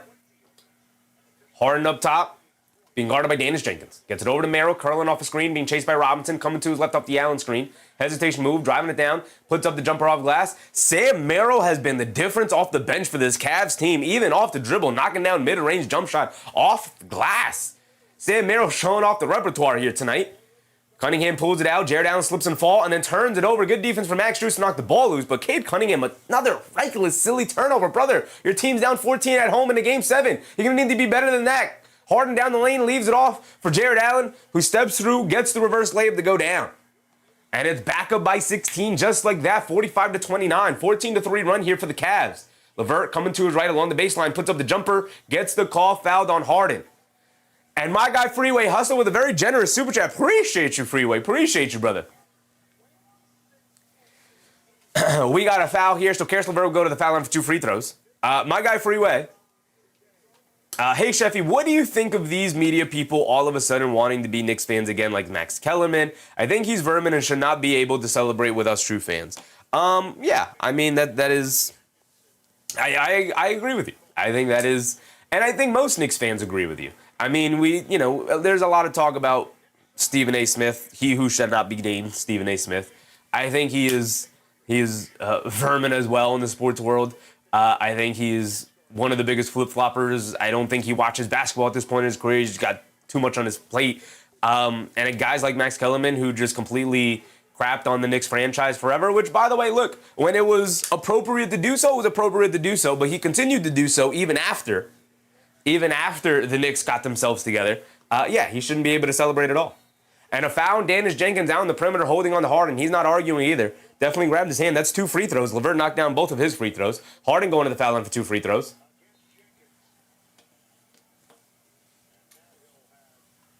I completely agree with you, Freeway. Thank you for your generosity, brother. Nick Yak said, it was obvious the Knicks are good. It was very obvious. Very obvious. And when the Knicks finally got good, they never relented on their continued slander of literally the team they're fans of. There's a way to criticize the team and the organization. You guys, we all listen to other content creators who do it very, very well. There's ways to criticize teams and franchises for making poor decisions, right? Those guys don't do it well. And there's a reason why everybody has left them and have come to find independent media people to talk about their teams and franchises. They're like, we can't even rely on these guys who are supposedly fans of this team. Harden splits the free throws. More split free throws from the Cavs here. My goodness. When we go over it at halftime, looking at all the missed free throws they have. Just under 6 minutes to go now. We're past the halfway point. LeVert dancing with it against Allen. Hesitation move in the paint. Gets stripped by Max Strus. And Allen gets it over to Mobley. 15-point lead here for Cleveland. Mobley has it up top. Coming to his right. Coming to his left now off the Strus screen. Marcus Sasser picks his pocket. He's bringing it down the other way. Euro's in the paint. Kicks it in the corner. Dennis Jenkins. Quick catch and fire from 3. He can't get it to go. Max Strus knocked the rebound loose. Mobley picks it up over to Harden. Harden over to Sam Merrill. Merrill will bring it down against Sasser. And a hand it off to Harden. Couple of missed opportunities here for Detroit to really pull themselves back into this game. Harden's going to isolate against Marcus Sasser. Step back 3 for Harden. Can't get it to go. Sam Merrill, an offensive rebound over Duren. Dribbles and puts up the left corner 3 anyway. Can't get it to go. Allen, the rebound, gets whacked and grabbed across the neck by LeVert. LeVert saying he got pushed into Jared Allen. And the foul should go there. But it is going to be 2 free throws for Jared Allen, looks like, because, again, both teams in the bonus. 5:07 to go. Yeah, he's making his way to the foul line here. See the replay on it. Oh, yeah, that's just a foul. That is just a foul, Karis LeVert. Karis LeVert's reckless flopping actually ended up hitting Dennis Jenkins in the face as well. Jared Allen at the foul line, knocks down the first free throws. You got another one coming. Everything coming up roses here for the Cleveland Cavaliers. Let's see if they could hold on to it. I don't trust this team. Keenan Arceta, at least you know Charles Barkley is generally rooting for teams that start with PH. Yeah, Phoenix, Philly, right? The teams obviously he played with throughout his career for sure. His Auburn team, college team.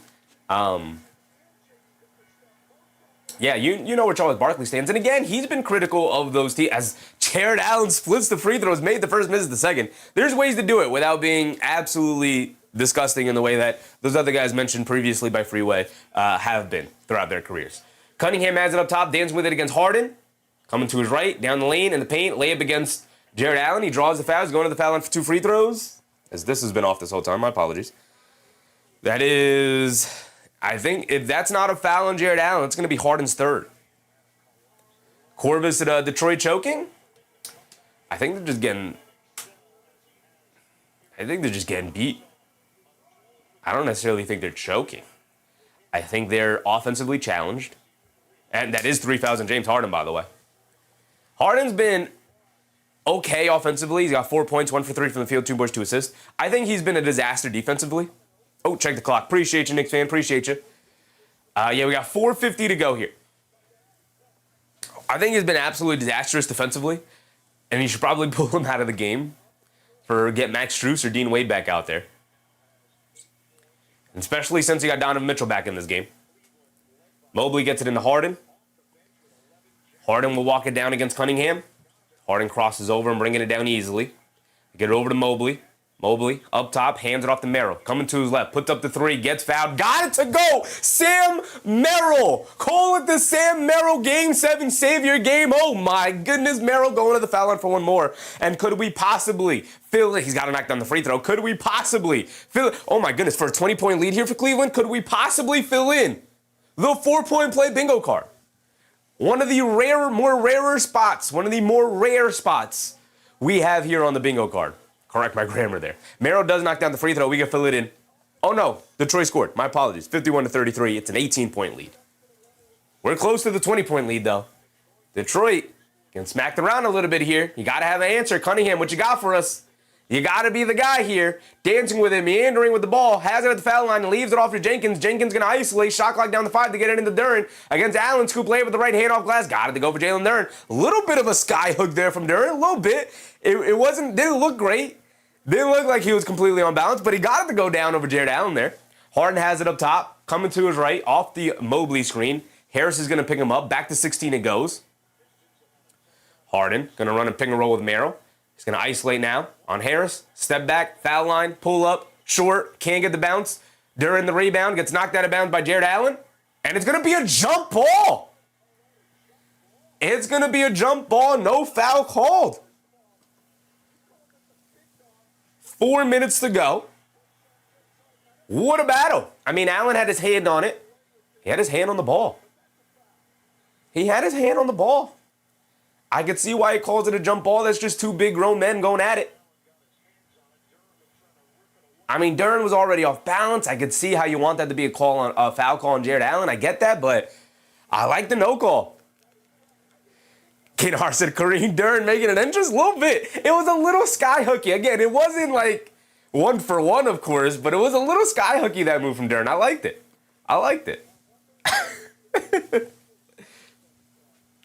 David Oz Jr. What's up, David? Cavs Knicks going to be a battle? It will indeed. Cavs and Knicks played well against each other during the regular season. Jared Allen wins the tip, but knocks it out of bounds. It's going to go back to the Pistons anyway.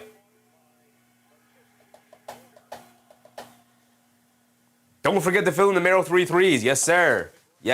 We do have Merrill 3 threes. We got the 4-point play. Detroit bringing it down. I'll fill it in right now, but then we'll update the bingo card in a second.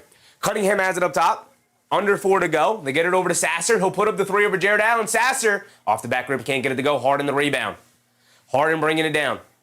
Gets it over to Mitchell. Mitchell being guarded by Dennis Jenkins. They get it inside to Jared Allen in the post. Drop step, pump fake, steps through, spins. Gets grabbed by Marcus Sasser again. Jared Allen is off balance, pirouetting in the post there. Tobias Harris has him pinned up. He's got nowhere to go. He used his dribble already. He's going to shoot probably an off balance, fall away baseline hook shot. Why touch him, Dennis Jenkins? Or Marcus Sasser, excuse me. Why grab him? Just grabs his arm there. He's going to send him to the foul line for 2 free throws when he probably misses that. Oh, jump ball 2, Mark. You're right. Oh, look at us filling in our bingo card. I love it. Jared Allen at the foul line for 2 free throws. He knocks down the first. He's got another one coming. All these missed free throws, and again, we haven't had a player miss 2 in a row. Insane. Insane. All right. Let's update our bingo card. Allen's at the foul line. He hit the first one. Look at all these spots we're about to fill in. Look at all the spots we're about to fill in. Oh, boy, I love a filled-in bingo card. Allen knocks down both free throws. It's back to an 18-point game, 53-35. 3:30 to go here in the second quarter. Cunningham has it up top, being guarded by Max Strus. Cunningham waiting for a screen, coming to his right. They're starting their offense with way too few time. With the time. The fall-away mid-range shot from Cunningham can't go down. Comes up short. Cavs can't grab the rebound. It's out of bounds. It'll stay with the Pistons. But Cunningham finally gets the screen with like 12 seconds on the clock. That's not going to get it done. Jalen Rose is calling for a foul over on the sideline there. Baseline, really. They get over to Danish Jenkins in the corner. He's going to pull it out, being guarded by Mitchell. Coming to his left, gets to the foul line. Pull-up jumper. Can't get it to go. Jared Allen. Nice, big, strong rebound over Jalen Duren there. And Harden gets it over to Mitchell, and Mitchell will bring it down. Harden saw Thompson in front of him. He said, Mitchell, you bring the ball down. Smart move. Mitchell blows through, down the lane, scoop play with the right hand. Got to go for Donovan Mitchell. And it's a 20-point lead for the Cavs. Mitchell having some kind of conversation with somebody in the stands. 2:53 to go here in the second quarter. And this Pistons defense not looking too good. Not looking too good. But I think the bigger issue other than the Pistons defense is this number right here. The name of the game in the NBA is putting the ball in the basket.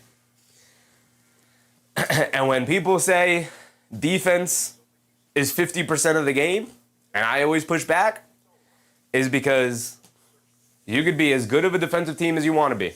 If you can't put that ball in the basket, you ain't winning no basketball games. If you can't get to around 105, 110 points in modern NBA, you ain't winning no basketball games. Which is why offense will always outweigh defense in the NBA. Always. Always. Jason said 35 points is insane. Yeah.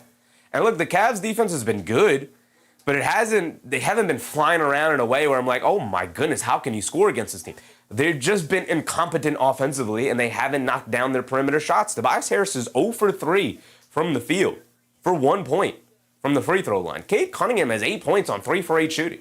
Not going to get it done. Thompson 0 for 3, a complete non-factor offensively. As a matter of fact, a detriment to their offensive team, to their offensive system. Danish Jenkins knocked down the first 2 threes of the game, the first 2 baskets for the Pistons, and hasn't done anything since. He's only got 1 assist as well. Cunningham's got 3 assists. Duren's got 6.6 boards. He's kind of showing up, but again, doesn't really create offense for himself. And then again, we talked about Tobias Harris, 1 point, 0 for 3 from the field. You can't win a basketball game if you can't put the ball in the basket.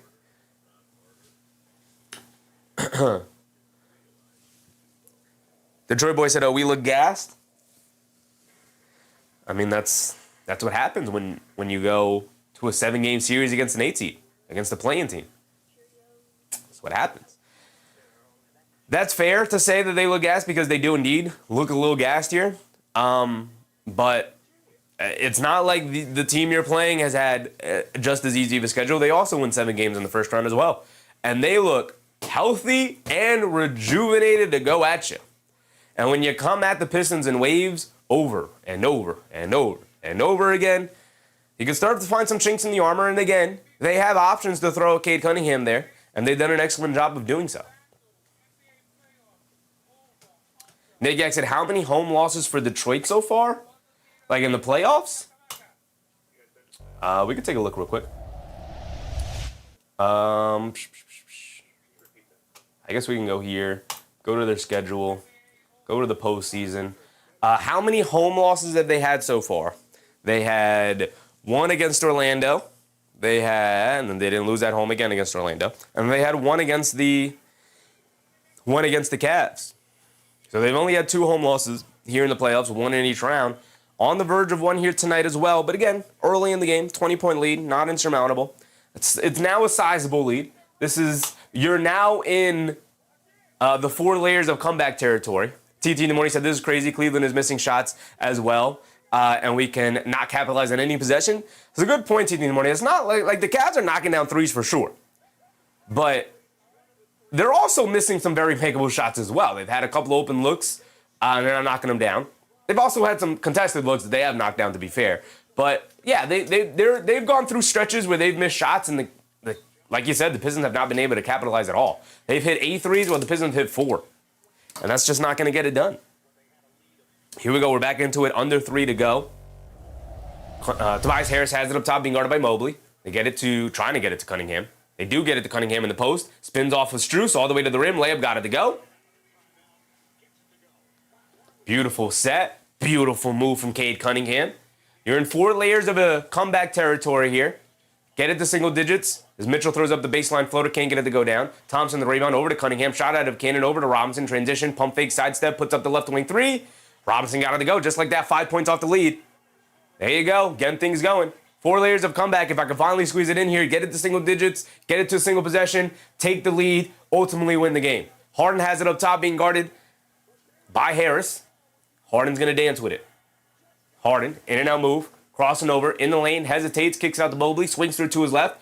Euros past All-Star Thompson, got the layup to go. Going right at All-Star Thompson. Mobley not afraid at all of the Thompson matchup, unlike Harden and Mitchell. And Tobias Harris has it up top, coming to his left, blows past the defense in the lane against Jared Allen. Layup can't get it to go, no fouls called. And now a loose ball foul call is on Jalen Duren, and that's going to be 2 free throws.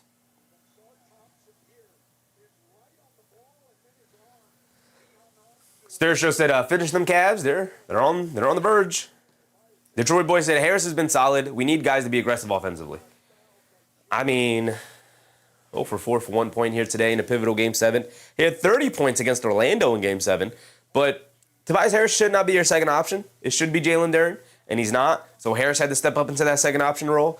And, there's only so long before 35-year-old Tobias Harris is going to remain a solid second option for you guys. It was always going to come crashing down at some point for him. He's just not going to be able to keep up that pace in a playoff setting. And it's coming to fruition here in the worst possible time. Harden at the foul line knocked down the first free throw. He's got one more coming. Detroit boys said still a lot of game left. A ton of game left. And I don't trust this Cavs team at all. So I expect the Detroit Pistons to make some kind of comeback. If it's ultimately 4-win or not, who knows? But I expect them to get back into this game. Cunningham has it up top against Strus at some point, whether it's in the 3rd or 4th quarter or whatever. They'll make a run to get back into this one. Cunningham up top, crosses over to his right, half spin, coming down in the paint, kicks it out. Harris the right corner 3, can you get it deliver? Comes up short on that one. Harris the offensive rebound, in the paint, scoop layup with the left hand, draws the foul, is going to the foul line for 2, has yet to make a shot though. If that's on James Harden who hit the floor there, that's going to be 4 fouls on James Harden. It's a 19-point game. Freeway said, I wouldn't eat fish from the shores of Detroit. Does Detroit have shores? Sergio said, I really think Cavs got this. Pistons not gelling tonight. They are not. They are not. They just put the graphic up. Tobias Harris is averaging 19 points through the playoffs so far. As he's at the foul line, he knocks down the second free throw. With that free throw made, he's got 2 points so far here in this first half with 1:20 to go. TV in the morning said, we have a river.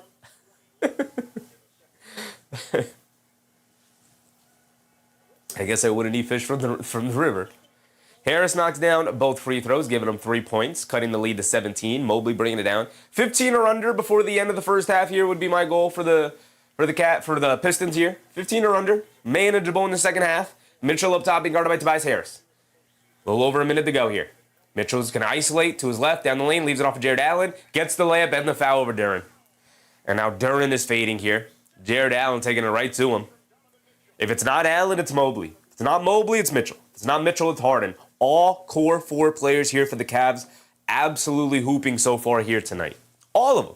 All of them. Harden, the least impactful of the core 4, which is why I named him last. But Mitchell, Mobley, and Allen have been pretty dang good here tonight, especially Mobley. I think Mobley's been the best player here tonight. He's got 10, 7, and 4. I think he's been spectacular defensively, and I think he's contributed more than enough here offensively as well. I think he's been great. 7 rebounds from him in the first half. Fantastic.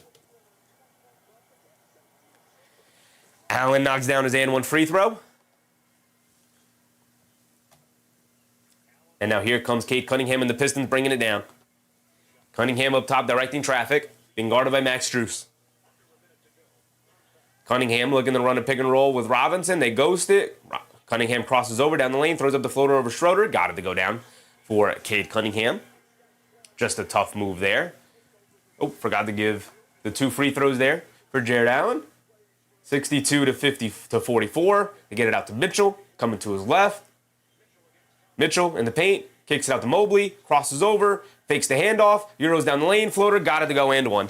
Oh my goodness, it's just an avalanche. If it's not threes, it's off the dribble. If it's not layups at the basket, it's fouls. If it's not either of those, it's and one situation. I mean, they're getting almost 3 points every single time down the court. Right? With these and one shots, the three-pointers. Pistons, we could talk about them being a great defensive team. It's not showing up here tonight either. The offense has been bad, and the defense has also been bad, and it's just not a sustainable way to win a basketball game. A lot of time left, but nothing going right for the Pistons right now. As Mobley, I guess that's the only thing going right for the Pistons. The Cavs can't make a free throw consistently here tonight. It's going to be crazy to go through the team stats here to see what the lead could actually be if the Cavs actually hit the free throws at a decent rate. We got under 20 seconds to go here. Cunningham will hold it for what could be the final shot, although there is about 7-second difference between game clock and shot clock. Cunningham isolating. 4 seconds on the clock now. Crosses over to his right. They kick it out to All-Star Thompson. Left corner three. They'll give that to him. And they'll make him pay, knocking it down. There you go, Thompson. Schroeder, home run, hit ahead pass to Jared Allen. Scoop layup. Can't get it to go. Gets ran over by Duran. No fouls called. Thompson with the three-quarters court heave is not going to go, and that's going to be the end of the first half there. Allen had something to say to somebody in the stands as well. The Cleveland Cavaliers talking a lot to the people under their own basket there. Now, of course, they'll switch baskets, but some fan over there has been talking all game long. It's a 17-point halftime lead, courtesy of an All-Star Thompson three. Okay, I said my goal would be 15 or under. They got it to 17. It's not too far away. They didn't allow this to completely balloon up to like a 25-point lead or anything like that. But it's a 17-point game right now.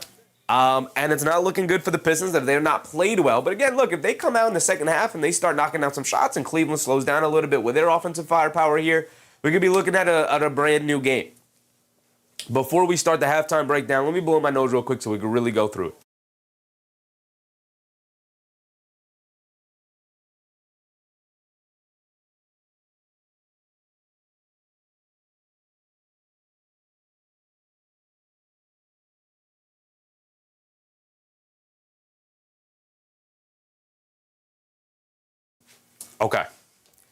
Okay.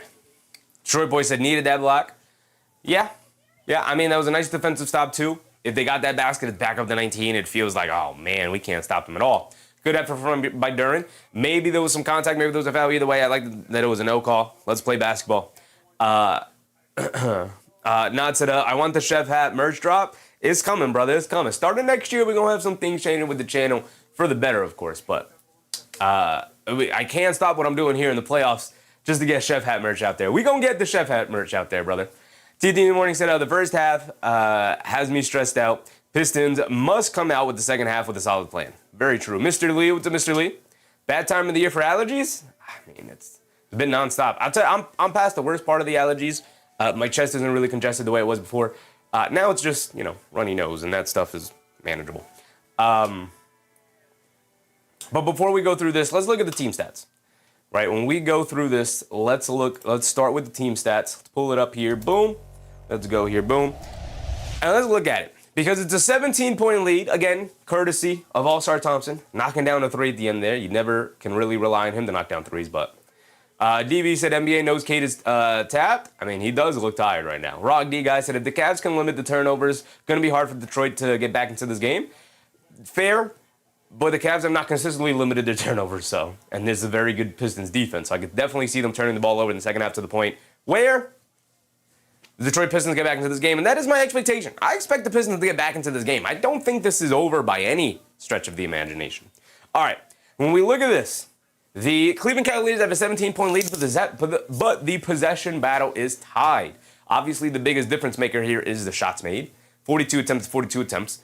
But 16 made to 22 made. 6 more made shots for the Cavs. The offense has just been pretty putrid here for the Detroit Pistons. That has always been the worry with them. They just can't win in a half-court battle.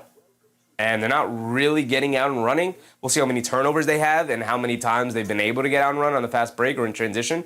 I suspect it's not a lot, considering how putrid their offense has been. We look at the three-point battle. It's 8 makes to 6 makes. Again, not a huge disparity here. Only 2 more made threes for the Cleveland Cavaliers. With a 17-point lead here for the Cavs, you would think it would be more, but it's more so of the limitation of the Pistons' half-court offense. It's threes or getting fouled and it's not a lot. Sturshow said $80 Sheffy Knicks hats. It won't be $80, brother. I promise you that. I promise you that. Free throw shooting. 12 for 20, 9 for 11. 12 for 20, that is 8 missed free throws. Let's give them the benefit of the doubt let's give the benefit of the doubt to the fact that you're not going to shoot 100% from the foul line. Let's say they missed 4 free throws total. That's 4 more points on the board. That should be a 21-point lead. Instead, you have a 17-point lead. And even if they made all their free throws, that's 8 more points to a 17-point lead. They'd be leading by 26 and running away with it. Let's say they missed 2 free throws, which is possible if they were 18 for 20 from the foul line, because it's not like they've had terrible free throw shooters at the line. Very, very capable free throw shooters have missed a ton of free throws here tonight. So let's say they were 18 for 20 from the free throw line. That's 6 more points. They would have 70 points in this first half, and they'd be leading by 23 points. An absolute disaster at the free throw line is going to come back to haunt them, because I do expect this Pistons team to make a comeback. You're keeping it within range. If you knock down your free throws, the game would feel out of range. Maybe I imagine Brunson is covering Harden. Brunson would be covering one of the other non-core four guys. So it would be whoever's in the starting lineup. It would be the Dean Wade or Max Strus or Sam Merrill, who's ever in the starting lineup. Either Dean Wade or Max Strus. So he'd be guarding one of those guys. You'd have probably Josh Harden with Donovan Mitchell being guarded by Mikal Bridges, OG Anunoby on Evan Mobley, and then obviously Towns on Jared Allen. And then you put Brunson on the 5th starter. Chicken Feed, what's up, Chicken Feed? Who the Knicks got to defend James Harden and not get in foul trouble? Mikal Bridges, Josh Hart, OG Anunoby, Deuce McBride. At this advanced age that James Harden is in, Deuce McBride can guard him.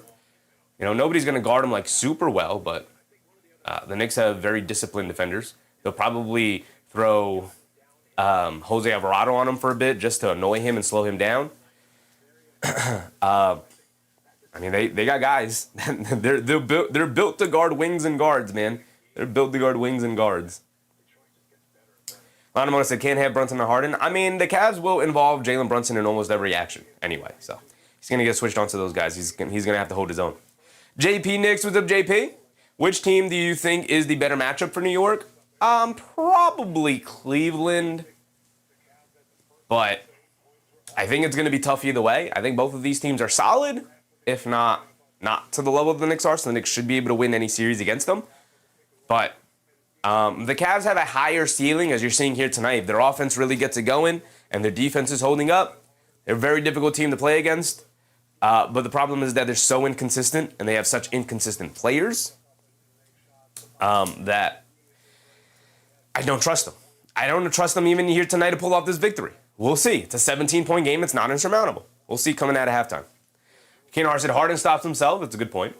Lewis said, I'm going to say CVS versus the Knicks, but who do you prefer?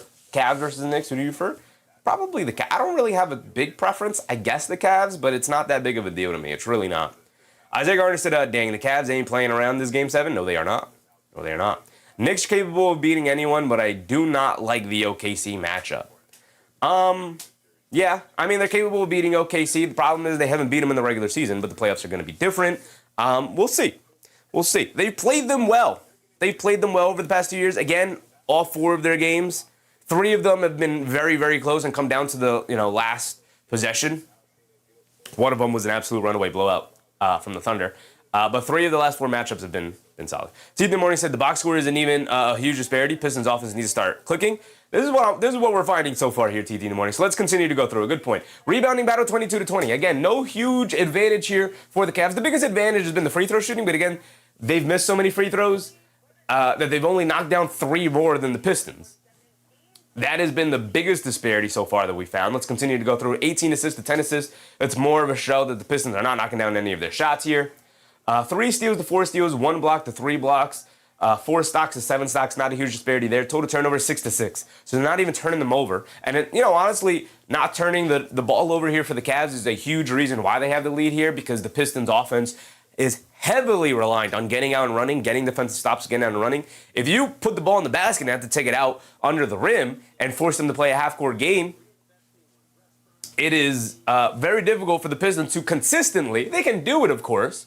There's still a team full of basketball players, NBA-level players, but it's difficult for them to consistently do it, especially considering the amount of burden that is upon Cade Cunningham's shoulder to continue to make play after play after play in the half court there and decision after decision after decision. And that's where he can rack up all of these huge turnover numbers because nobody else really can create on their own. And I suspect it's part of the reason why they have Marcus Sasser out there, why they're starting Dennis Jenkins alongside of him, just to take some of the pressure off of Cade Cunningham. But at the end of the day, it's Game 7. Cade Cunningham's going to have to show up, and we'll see when we go through the box score to see what the numbers are for him. I believe he's got, 12 points, something like that? We'll see. So the turnover numbers, this is the number that I wanted to take a look at the most. 6 turnovers is not a winnable strategy here for Detroit. They're going to have to turn them over in the second half here. Fast break points, 6, 0 for the Cavs, 6 for the Pistons. Points in the paint, 26-18. 8-point differential, but not huge. Not a huge disparity there. 16 committed fouls to 9 committed fouls. This is a huge disparity here. They are hacking and whacking away. And majority of these are real fouls. You know, I can't tell you every single one of them are real fouls. I'm sure some of them were baits from the Cavs and whatnot, but, you know, with failing and grifting and all the things. But when it's 16, you're hacking and whacking away. And they have indeed been hacking and whacking away. Multiple times, we've called it out into the game where they've just conceded their defense and was just like, I'm just going to foul here. I'm just going to whack down in the arms or grab the arm and not allow you to get an and one. But, man, has it been just a really sloppy play, both offensively and defensively here from the Pistons so far. The Cavs have led for 95% of the game. I believe the only lead from the Pistons was when they knocked down their first 2 threes of the game, and then after that, after the Cavs took the lead from there, haven't looked back. They've led for 95% of the time. And this is honestly a number I look at a lot because it tells us, especially when you're in the 90th percentile of leading the game, not 90th percentile, but when your percent of lead is in the 90s, it tells you that the other team is playing from behind for majority of the game. And that's just a tough position to be in consistently because it takes so much energy to play from behind and just stay into the game, let alone come back into the game. And actually try and take a lead and whatnot, it takes such a huge chunk of energy out of you to do so that that's why comebacks like that are always difficult, but they haven't really been in the game majority of the night, or they haven't really had a lead or threatened to have a lead majority of the night. Sean said, the Germanic Warrior Schroeder's dominating Harrison Thompsons of the world. Samuel Cooper, what's up, Sam? Playoffs and finals are battles of attrition. Knicks excel here. The Knicks are pretty good at battling through attrition, you're right. I will say, though, they should be better without Tom Thibodeau, mostly because they are more well-rested than they have ever been here in the playoffs so far. Nikki, what's up, Nikki? Keith Modeste, what's up, Keith? Home court, here we come. Knicks would get home court. Okay, let's go through the box scores. Let's see how it adds up and plays out here on our bingo card. Let's go through it. I guess we can start with the Cleveland Cavaliers here. Jared Allen with 15 points leading the way. I mean, if he's got 8 free throw attempts, he's 5 for 8 from the foul line. So many splits at the foul line. Nick acts it up. We will see some too big against Cleveland if Mitch is to get more than 12 minutes if Cat plays 36 minutes. Yeah, we'll see some double big for sure against the Cleveland team, especially considering that they have their double big lineup that they like to go to as well in the starting lineup here. But Jared Allen, 15 points, 3 boards from him here tonight. Evan Mobley, 12, 7, and 4 from him here tonight. No steals, no blocks for Evan Mobley so far. Feel like that's not right, but they haven't credited him with one. Unfortunately for us in our bingo card, we have Mobley for 3 stocks up there. Hasn't had one yet. Harden for 6 points. Again, he's been the worst starter of the core 4 here, but Max Strus hasn't scored, so he's been the second worst starter, but he's been the worst of the core 4 between Allen, Mobley, Harden, and Mitchell. Mitchell showed up, Mobley showed up, Allen showed up. Harden's been not terrible offensively. He's been okay. He's been fine. Mostly getting to the foul line and drawing fouls. Knocking down his free throws, not really. 4 for 6 from the foul line. Be better. Everybody be better. Everybody's missed a free throw, except for Sam Merrill, who's 1 for 1. But James Harden, 6 points, 3 boards, 3 assists. The biggest thing with James Harden, no turnovers. Not getting forced in turnovers here. Donovan Mitchell, 0 turnovers. Huge swing factor here for the Cleveland Cavaliers, not being forced in turnovers here by the Pistons defense. If the Pistons want a chance of coming back, they're going to have to get into their ball handlers, force them to turn the ball over. So far, they haven't done that. Christopher Moreno, what's up, Chris? Do you think this game will go over 205? It is possible, brother. It is indeed possible. Probably. Actually, not possible. It's going to go over 205. Mike Hurst said, I thought I saw Mobley with a block and a steal. I thought I saw him with a block at least. I could have sworn he had a block here tonight, but they are not crediting him with anything. They do have Jared Allen with a block and a steal here tonight. Max Strus 0 for 2 from the field. Both of them coming from threes. Both of them in the opening minutes of the game. On one possession where they had it off in the rim, kicked back out to him, and he missed the three. Not great for Max Strus offensively, but defensively he's been solid. Again, off the bench. They're going with an 8-man rotation here tonight. 3 guys off the bench. All 3 guys have been pretty dang good in their minutes. Dean Wade knocked down 2 shots, contributing offensively, which again is something that you don't really see from that 5th starter there. Mostly because the other 4 guys are out there taking up a ton of capital. But Max Strus is a much more threat from the 3-point line and just as good, if not a better defender than Dean Wade. So it just makes more sense to have him in the starting lineup. Because you have to pay more attention to him as a 3-point shooter rather than Wade, who's been very up and down with his 3-point shooting. He's got 5 points. He knocked down a 3 tonight, so that goes a long way for him. Sam Merrill was absolutely spectacular. 5% from the field, 4 for 6 from 3. Had a 4-point play, 15 points off the bench for him. Again, if they don't get that kind of production in the second half here, I can definitely see the Pistons making this comeback. As a matter of fact, I kind of expect it. Let's go to the Pistons here. Jared Allen, 15 and 8. He's got 15 already. He just needs 5 more boards. We'll see if he gets here in the second half. Tobias Harris, 3 points, 0 for 5 from the field, is not getting it done. That's a tough outcome. Cade Cunningham, 12 points for him, 5% from the field. Not good efficiency there. He only has the 1 turnover, so that's fine. 5 assists also, picking up assists now as well. 12 and 5, starting to get his team going a little bit here. He's going to have to do a lot more in the second half. We'll see. Thompson finally knocked down a 3 for his first basket of the night right before we went to break. He does have 2 big blocks here tonight. No steals, though. Dennis Jenkins knocked down the first 2 threes of the game for the Detroit Pistons. First 2 shots of the game for the Pistons. Hasn't been heard from since. He's 2 for 6 from the field. Jalen Duren, 3 for 5 from the field, 6.6 boards. Fine, but not really felt out there as a presence for the most part. Off the bench, didn't get a ton. He's going to a 10, 1, 2, 3, 4, 5, 10-man rotation here tonight. Paul Reed's only got 4 minutes. Isaiah Stewart's gone 5 minutes. Isaiah Stewart was a disastrous -9 in his time. 5 minutes on the court. Paul Reed wasn't that much better. He's 0 for 2 from the field, 0 points, only 1 rebound. They're searching for something from their backup big men. Neither guy delivering so far here tonight. Duncan Robinson, 7 points off the bench. He was good for them. Gave him a nice punch. Karis LeVert, 7 points off the bench. He was a bit chaotic, but I think overall solid for the most part. Marcus Sasser, bit of a disaster. 1 for 4 from 3. 3 points from him, but a turnstile defensively. We'll check to see how that compares to our bingo card as the night goes on during the timeout breaks. But let's get back into the action. We're starting the second half already. Cunningham coming off a screen, puts up the 3, can't get it to go. And now here comes Donovan Mitchell bringing it down against Dennis Jenkins. Mitchell blows past Jenkins in the lane.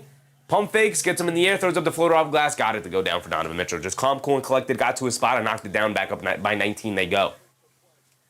David said, who is the second in MVP? Did JB get votes? As Donovan Mitchell picks the pocket of Cunningham, he's going to go down the other way against Thompson. He's going to get fouled. He's going to go to the foul line for 2 free throws. It's a good foul from Thompson, obviously. Forced him to knock down free throws rather than giving them the easy bucket. But my goodness. Disastrous start to the second half here for the Pistons. Mitchell will go to the foul line for 2 free throws.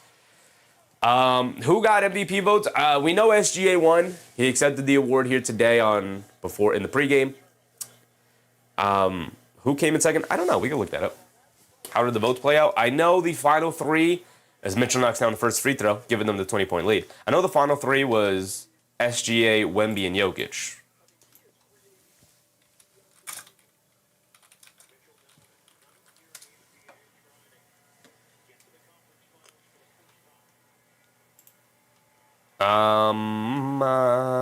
Defensive Player of the Year, 6th Man of the Year, Most Improved, Clutch, MVP?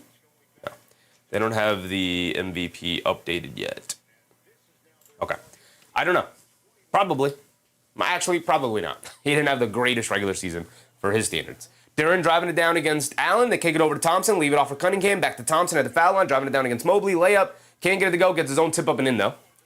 Thompson's come out with some fire and desire.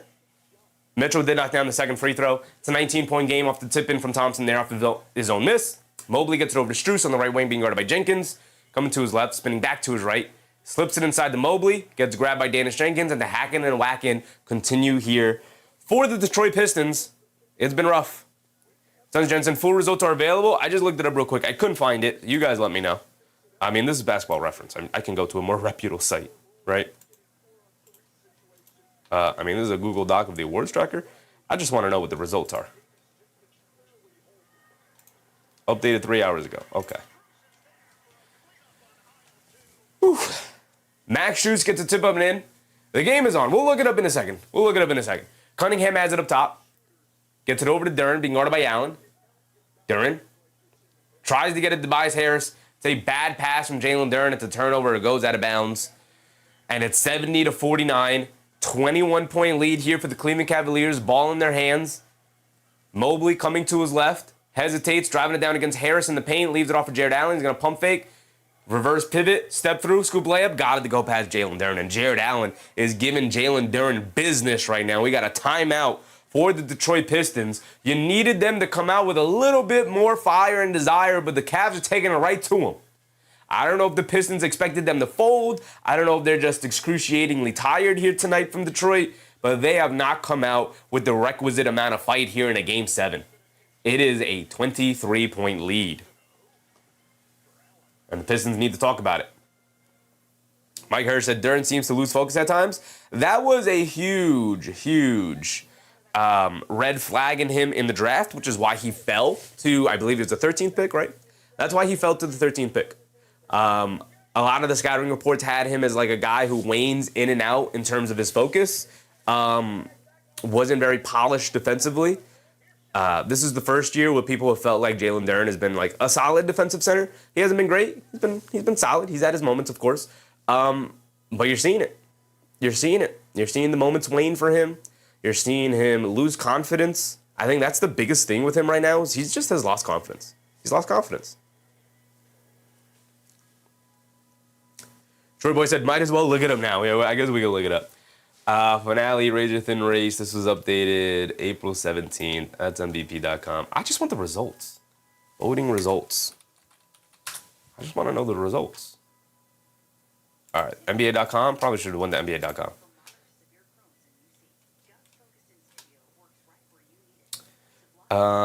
Here we go.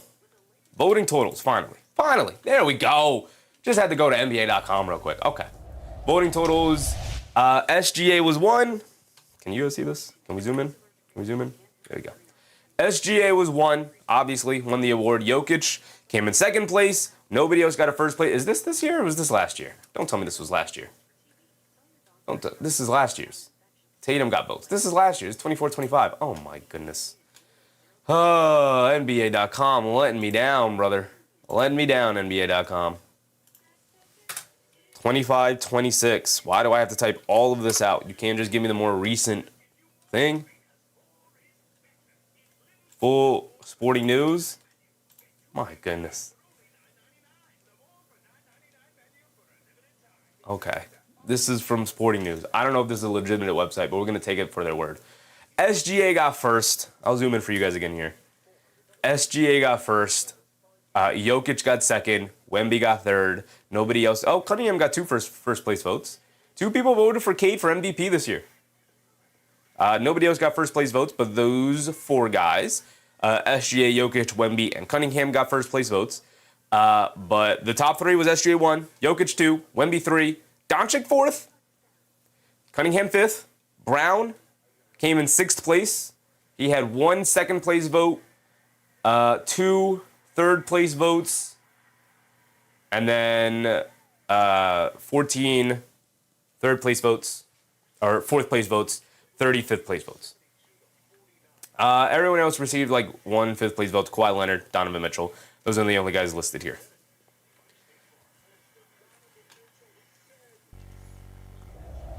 So that's the final outcome there. None for the captain. I didn't think he had an MVP worthy this year. Season this year.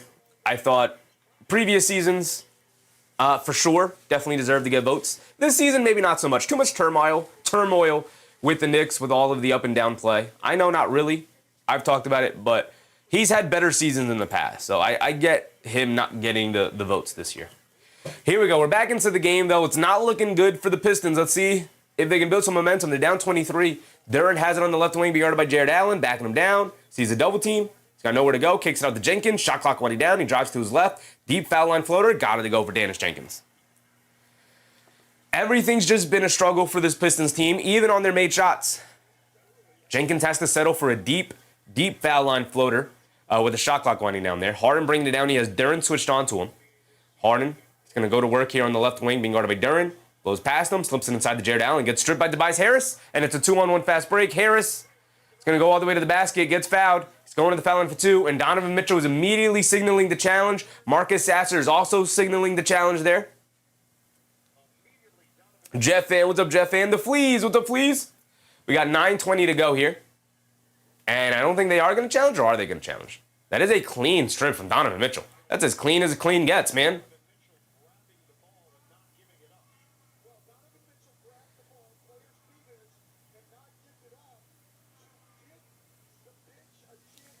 Mark, all ball. That is all ball. Challenge that. Challenge that. Use the challenge here. Use the challenge here. They're not going to use the challenge here? Kenny Atkinson, what are you doing? A 21-point lead isn't enough, brother. Use your challenge there. That is a bad decision from Atkinson. Trust your star, man. Trust your star. I say it all the time.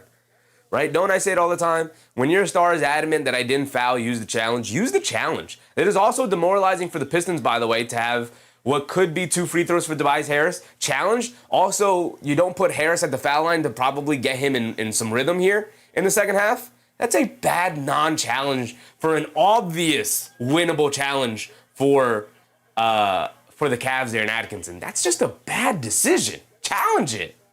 Oh my goodness. Buzzer beater with the buzzer beater. Brightest future with the brightest future. Malik said Cavaliers are going to have to try to stop Brunson. They will.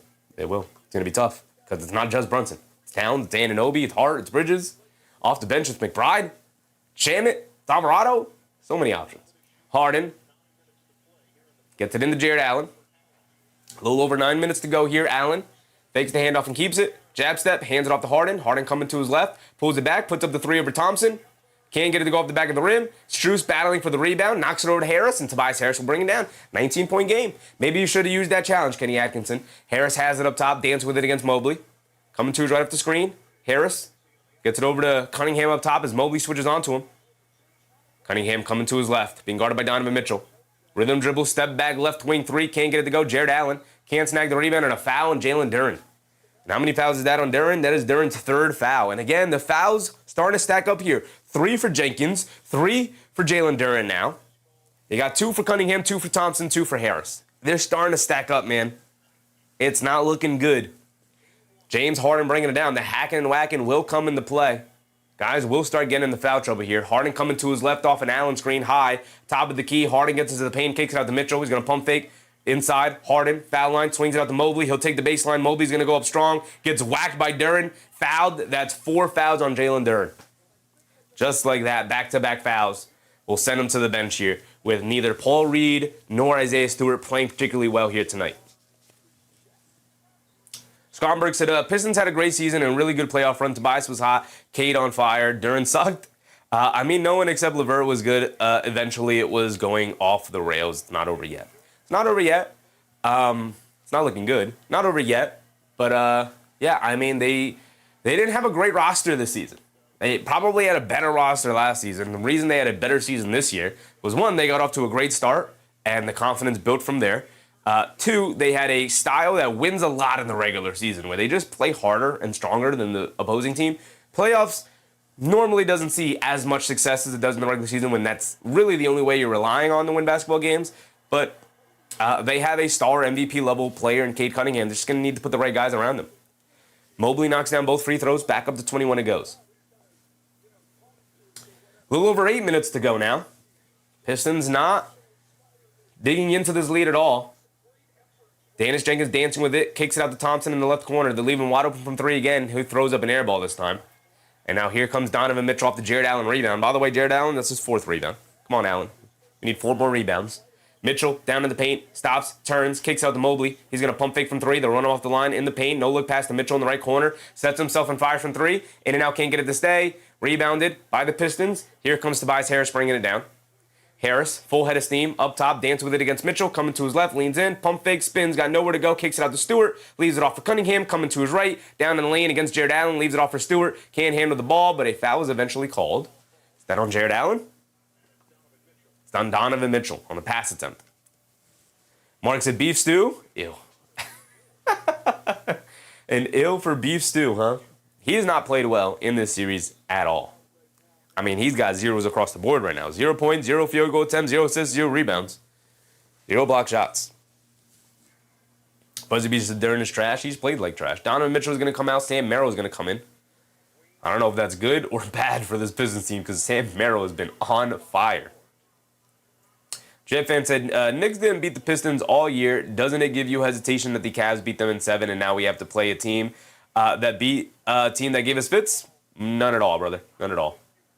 Zero. I have zero concern against this Cavs team in that regard. I have concern in other regards. I think this Cavs team is solid. I think they have a high offensive ceiling. Cunningham off the screen can't knock down the three. But I'm not concerned one bit that the Knicks didn't beat the Pistons in the regular season. Again, we've talked about those regular season matchups, extenuating circumstances. Both teams are missing players consistently throughout the series.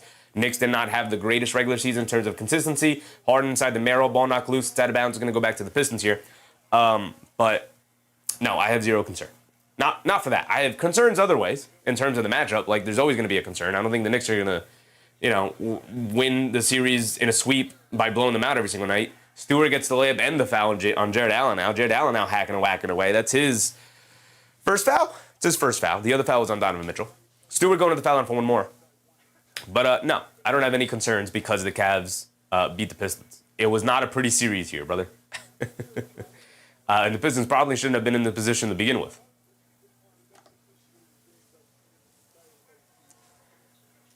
Sons Jen said they all have stomach woes. Isn't that the line? It was going around that the Cavs were sick with some stomach issues, a stomach bug flying around the team. Not coming into play here tonight. Maybe it came into play in the previous game, and that's why they played so poorly. I don't know. But it ain't coming into effect here tonight so far. Harden driving it down against Robinson, kicks it out the way, extra pass to Strus. A nice open three from Max Strus. Comes up short, long rebound. Harden chases it down and gets knocked out of bounds by Duncan Robinson. And again, the fouls continue to stack. That's Robinson's third. We are quickly approaching the halfway point in this third quarter. There is no fire and desire here from the Pistons. Just going through the motions as if they're in an 8-point game. Like, guys, you're down 18 and you're in the bonus with 6.5 to go in this third quarter. Harden's going to the foul line for 2. It's not looking good. Not looking good. Rog D guy said Detroit is a one-trick pony. Cade, and that's it. Especially with Duren being an almost complete non-factor. As Harden misses yet another free throw. With Duren being almost a complete non-factor,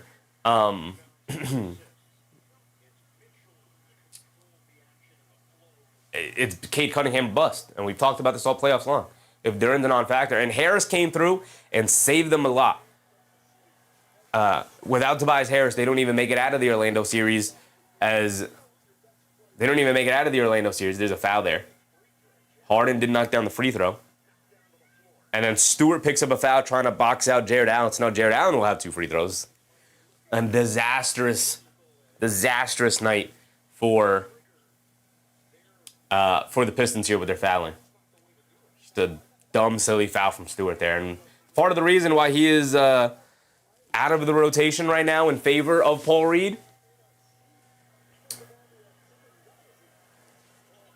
Jared Allen misses the free throw. He picks up his own offensive rebound. Can't get the reverse layup. Picks up a rebound again. Flips it up with the left hand. Can't get it again, but another foul, and Stewart will send him to the foul line for 2. Jared Allen. Oh, my goodness. Yeah, this Pistons team is done. They are getting killed on the glass. They are getting murdered on the glass right now. Jared Allen misses the free throw, and the ball doesn't careen back to him. Usually when you see the free throw shooter grab their own rebound, it's because it hits the front of the rim or the back of the rim, and it bounces straight back to them. That's not what happened there. He missed the free throw. It rolled off the front of the rim down low. And he was just he swung through the other player and was I could just grab it. And he grabbed it, missed the shot, grabbed his own rebound again, and then ultimately got fouled by Stewart, who is out of the game for Paul Reed, I assume.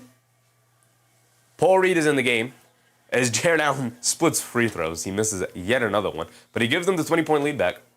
Rhythm dribble sidestep 3 for LeVert. He's feeling, and he got it to go.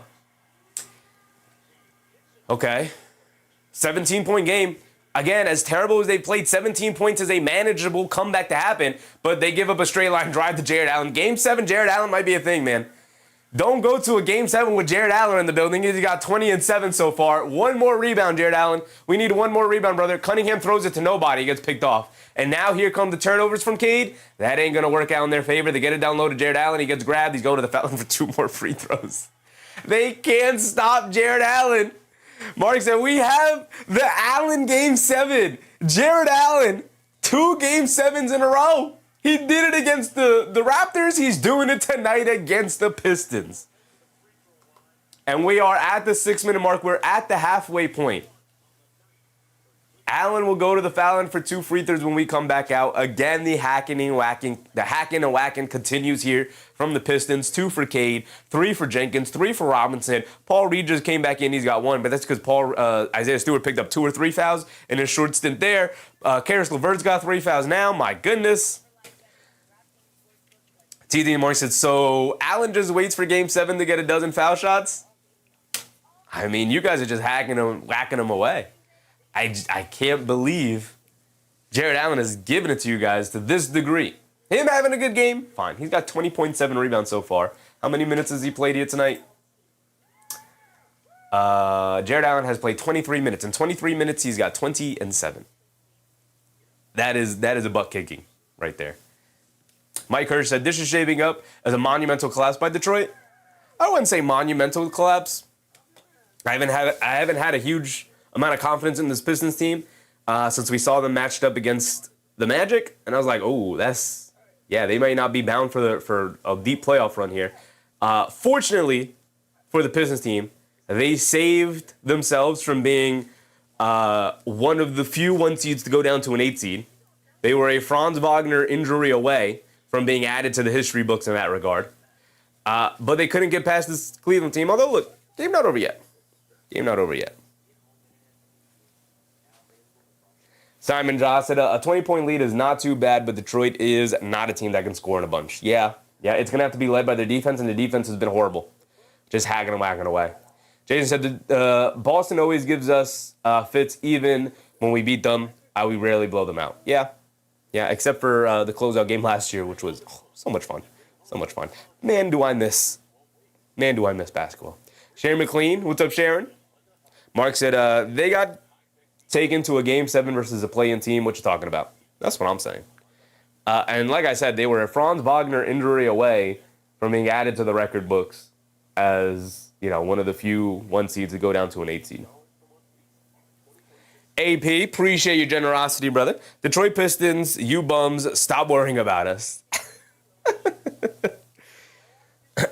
Steve in the morning said, I am dumbfounded. For them to play this recklessly in a closeout game is crazy. They are playing like they are exhausted, unacceptable. Yeah, I mean, look, they might be exhausted, but at the same time, you can't really use exhaustion as an excuse when this Cavs team also went to a Game 7 in round 1.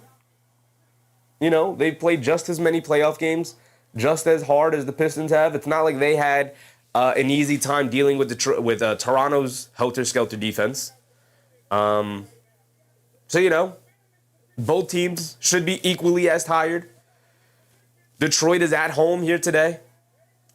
And the Cavs are playing like they're the fresher team. Mark, so you know who isn't exhausted?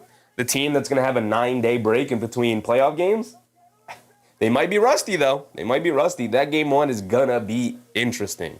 Rust versus rest, or lack of rest, will be the story of Game 1. If it does end up being the Cleveland Cavaliers, do the Cleveland Cavaliers come in to Game 1 tired? And how does that match up versus the Knicks coming in possibly rusty? I said, worried about rusty? Yeah. Josh Hart talked about it in an interview recently. Rust is a real thing that even the players are actually slightly concerned about. They're like, the way we were playing, we would have rather just kept playing.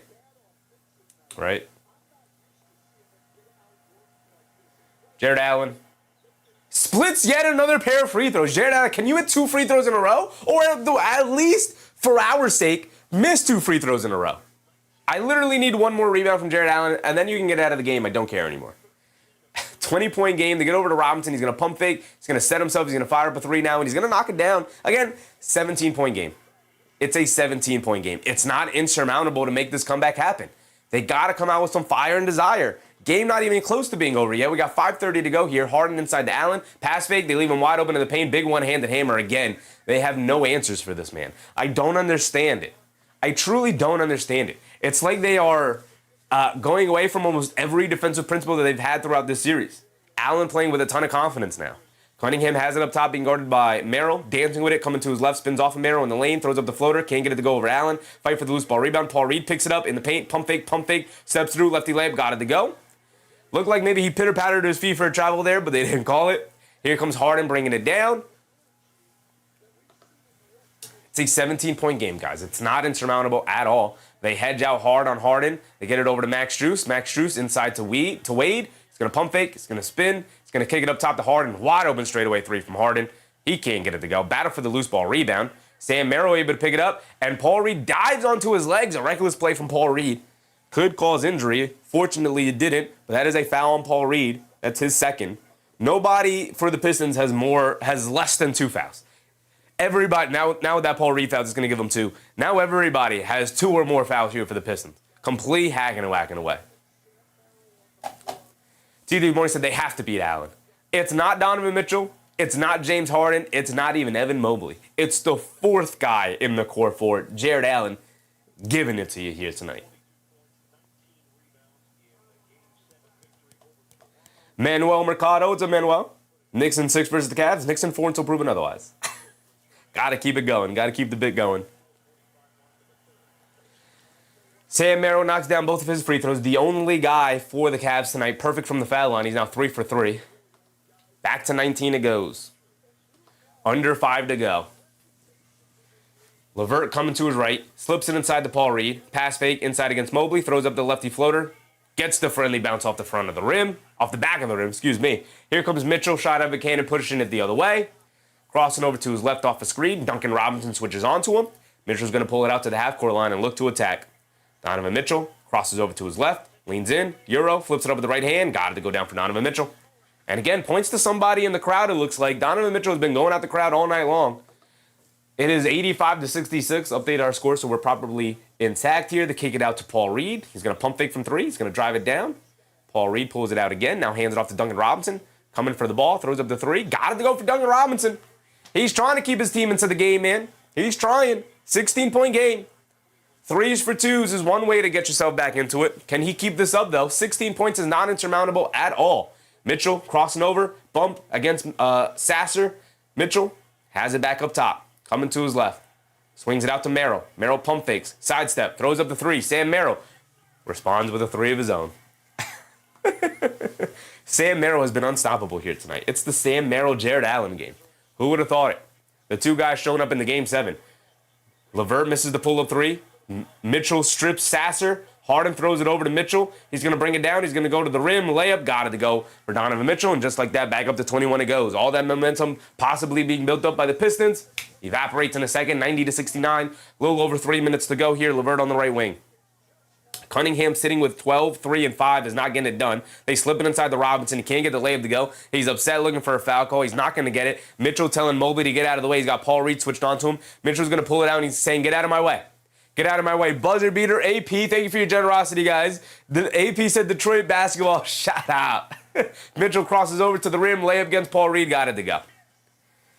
And Donovan Mitchell now putting the icing on the cake here, making this an insurmountable lead for the Cavs team as time is winding down. Sasser, left wing 3, comes off the front of the rim, can't get it to go. Paul Reed mistimes his jump, can't get the tip. Here comes Mitchell bringing it down. He's got a free lane of the basket, leans in, layup, gets the foul, can't get the layup, but he's going to the foul line for one more. It's Cade's 3rd foul. Cade with 12 points, 5 assists tonight is not what you need your superstar to show up to do. It's not. Buzzer beater, thank you for your generosity as well, brother. TT in the morning said, why do they keep leaving Merrill open? I will give Sam Merrill credit. He knows when to use that pump fake sidestep. He's a knockdown 3-point shooter, so teams are flying out to him. He's gotten really good at resetting his footing and firing away 3, even if slightly off balance or leaning one way or the other. As Mitchell misses a free throw. Miss another free throw just for us. All these missed free throws tonight from the Cleveland Cavaliers, and we haven't been able to grab 2 consecutive missed free throws from the same player yet. Jason said, why does it feel like there have been so many blowouts this postseason? Maybe it's because we're Knicks fans, Jason, and we tune into the Knicks blowing out teams night after night after night during this run. Maybe that's it. I think it's been probably the same amount of blowouts as we've seen. Mitchell knocks down the second free throw, unfortunately for us. Danish Jenkins driving it down the other way, shoves it over to nobody, and turns it over. Danish Jenkins rushing it down the other end for literally no reason. It is a 24-point lead. Mitchell has it up top, being guarded by Danish Jenkins. Being guarded by Marcus Sasser. A Marcus Sasser, Danish Jenkins backcourt with Thompson, Harris, and Paul Reed out there. Interesting. Mitchell a step back right wing 3, and that might be the dagger right there. They call it a long 2. Looked like a 3 to me, but I'll put up what they have up there. It's a 26-point lead. And my number is usually 25. Once you start building the lead over 25, that's when it starts feeling insurmountable here, especially considering we're getting close to the fourth quarter time here. Sasser, wide open right wing 3, finally rattles one in. If this is under 20 going into the fourth quarter, there's a chance. Outside of that, I'm not giving them much of a chance. Dennis Schroeder going into the lane, steps on the baseline there. Ball's going to go back to the Pistons. See the replay on it? I guess it still was on the line, Donovan Mitchell. Teeth in the morning said, this is over. Pistons are giving up fouls. They can go on a run. And worse than that, they are allowing themselves to get blown out. They're about to prove me right. It is a 23-point game. Harris has it up top, gets it over to LeVert, coming to his right. Loses the hand on the ball, but a foul is called, and Dean Wade is asking again his team to challenge it. Kenny Atkinson is not going to challenge it. Come on, Kenny. Come on, coach.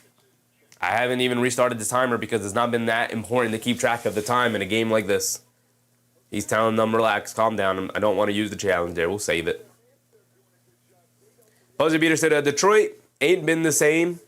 Ain't been anything since the Model T. Jason said, we got Ant dapping up opposing benches with 8 minutes left. Knicks blowing folks out. Keith said, Detroit picked the worst time to get a flat tire as LeVert misses the first free throw. He's got one more coming. Yeah, this is a tough night to get blown out in.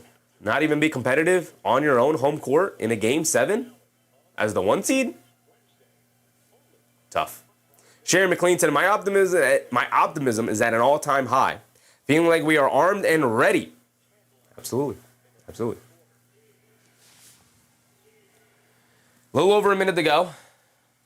Karis LeVert did knock down the second free throw, at least for his sake. Again, we can't have the same player miss 2 free throws in a row, please. Mitchell spins in the lane, leans in, throws up the floater, can't get it to go, gets his own offensive rebound, gets the tip up and in. I mean, everything going their way. Everything going their way. 24-point lead. Sasser will bring it down. Mike, what's up, Mike? Niall Dimitri, what's up, Niall? Sasser coming to his left, gets it over to Harris. Jab step, coming to his left against Mobley, leans in, follow-away jumper over Mobley, comes up short. And a loose ball foul on the Cavs will keep the ball here. They're in the bonus, so that should be 2 free throws for All-Star Thompson, it looks like.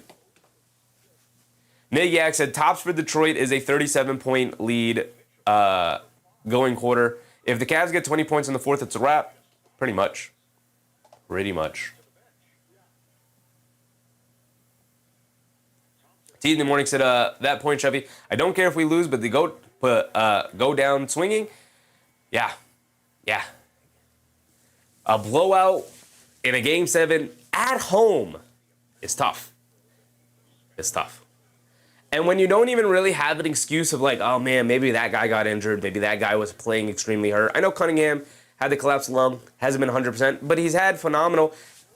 As we finally got 2 consecutive missed free throws, thank you, All-Star Thompson. It would have been a shame to go all night with all these missed free throws and to not get 2 consecutive missed free throws. We'll fill that on the bingo card. We got 30 seconds to go in the quarter here.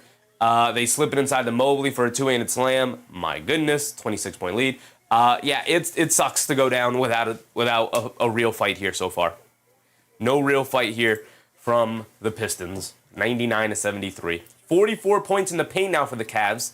The Pistons with only 28, not scoring at all in this quarter. We'll check the quarter-by-quarter scoring at the end of the quarter. Sasser in the paint, pump fake spins. He's got nowhere to go. Flips it up to the left hand, can't get it to go. Dean Wade the rebound. They get it out to Harden. Harden, half-court heave. Can't get it to go. And that'll be the end of the third quarter right there. And likely the end of the game with a 26-point lead going into the fourth. TD in the morning said there is no excuse for them to be this bad. Yeah, especially considering you're coming off a pretty dominant Game 6 victory. And then you come out with this kind of performance in Game 7. Disastrous. Harden is 1 for 6, sweet Jesus. A vintage Harden Game 7 performance. Thankfully, though, they have Mobley, Allen, Sam Merrill, and Donovan Mitchell showing up for them here tonight. Michael Edie, what's up, Michael? Detroit let 4 players control the series, but to think Cleveland doesn't have a bench, how sad. I mean, Cleveland has a bench. That was their advantage against the That's everybody's advantage against the Pistons. They don't have a trustable bench, I should say. They do have players that they like and they play off the bench. They just can't really trust on them on a game-by-game basis. You're hoping one of the guys step up usually, and tonight, nobody has stepped up. Even the starters haven't stepped up. I mean, LeVert off the bench got 11 on 3 for 5 shooting. That should be solid, but on a night where none of your other players, even your starters, even your stars, Cunningham with 12 points, that's not getting it done. Like, you got to be a star in a Game 7, and Cade Cunningham coming up extremely short. AB said, I'm going to rewatch this game tonight. I don't know if there's a ton you could pull from this game with how poorly Detroit has played, both offensively and defensively. I think it would benefit you more, AP. You know, if you're doing it more so as depends on what reason you're doing it for. But if you're doing it for to try to extrapolate something for the next round, how the Knicks should take on the Cavs, you should probably watch the losses. It would benefit more to watch what Detroit does well to hold Cleveland down. LP said, do you think we can pack the Cavs arena like we did for the Sixers? Probably not. Not like the Sixers is a different thing. It's so close. Philadelphia is so close to New York that it's not difficult for New Yorkers living in New York to go off to Philly. It's not difficult for Knicks fans living in Jersey to go off to Philly. It's not crazy that Knicks fans live in Pennsylvania, live in Philadelphia. We'll just go to the games. So it's a little bit less of a certainty that Knicks fans will pack arenas in Cleveland the way they did for the Philly series. Kinar said, the mistake by the lake, way harder to get to. Yeah. Way harder to get to Cleveland, Ohio. Not impossible, but it's like a 7-hour drive, right? Depending on where you're leaving from, obviously. Could be longer, could be shorter. But it's about like a 7-hour drive. Plane ride is still, I think, like 2 hours. 3-hour flight, 4-night clips, yeah. So, not the closest thing in the world, not the cheapest thing in the world. You got to take a flight there. You got to get a hotel stay. Still might end up being cheaper than Knicks tickets, but the time investment is also there as well. T.O. King said, I definitely got Knicks over Cleveland. I do too. Knicks and 4 until proven otherwise. Dust off the purple suit. It is blue. It is a blue suit. But yeah, it's been collecting dust over the past week now. The Knicks haven't played. Gigi said, Cade Floppingham, crazy. And Jalen Brunson, what a duo. Batman and Robin, the East run through us. Yeah, okay. New York stand up. Yes, sir, brother. Yes, sir. There was a technical foul. There was a technical foul on All-Star Thompson.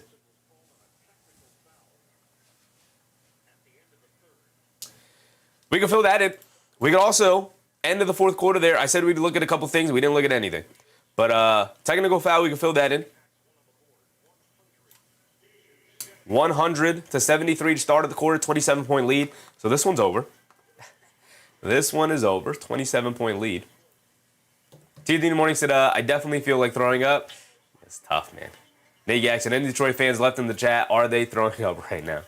It is tough. I didn't even see who scored there, but somebody scored. It's 102-73 on the verge of a 40-point beatdown. On the verge, y'all. And we'll probably take it to the halfway point.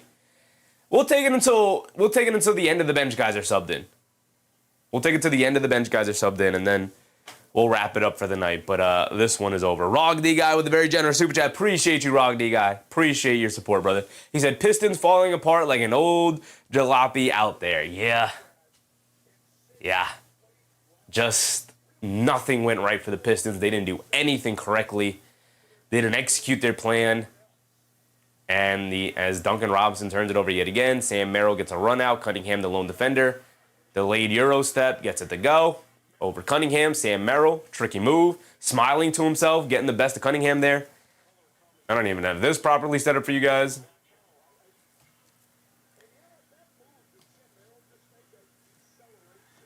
Another turnover. I don't know who turned it over, but Harden has it now. Ball out of bounds. Harden saying challenge it. It's a foul. They're not going to use their challenge here.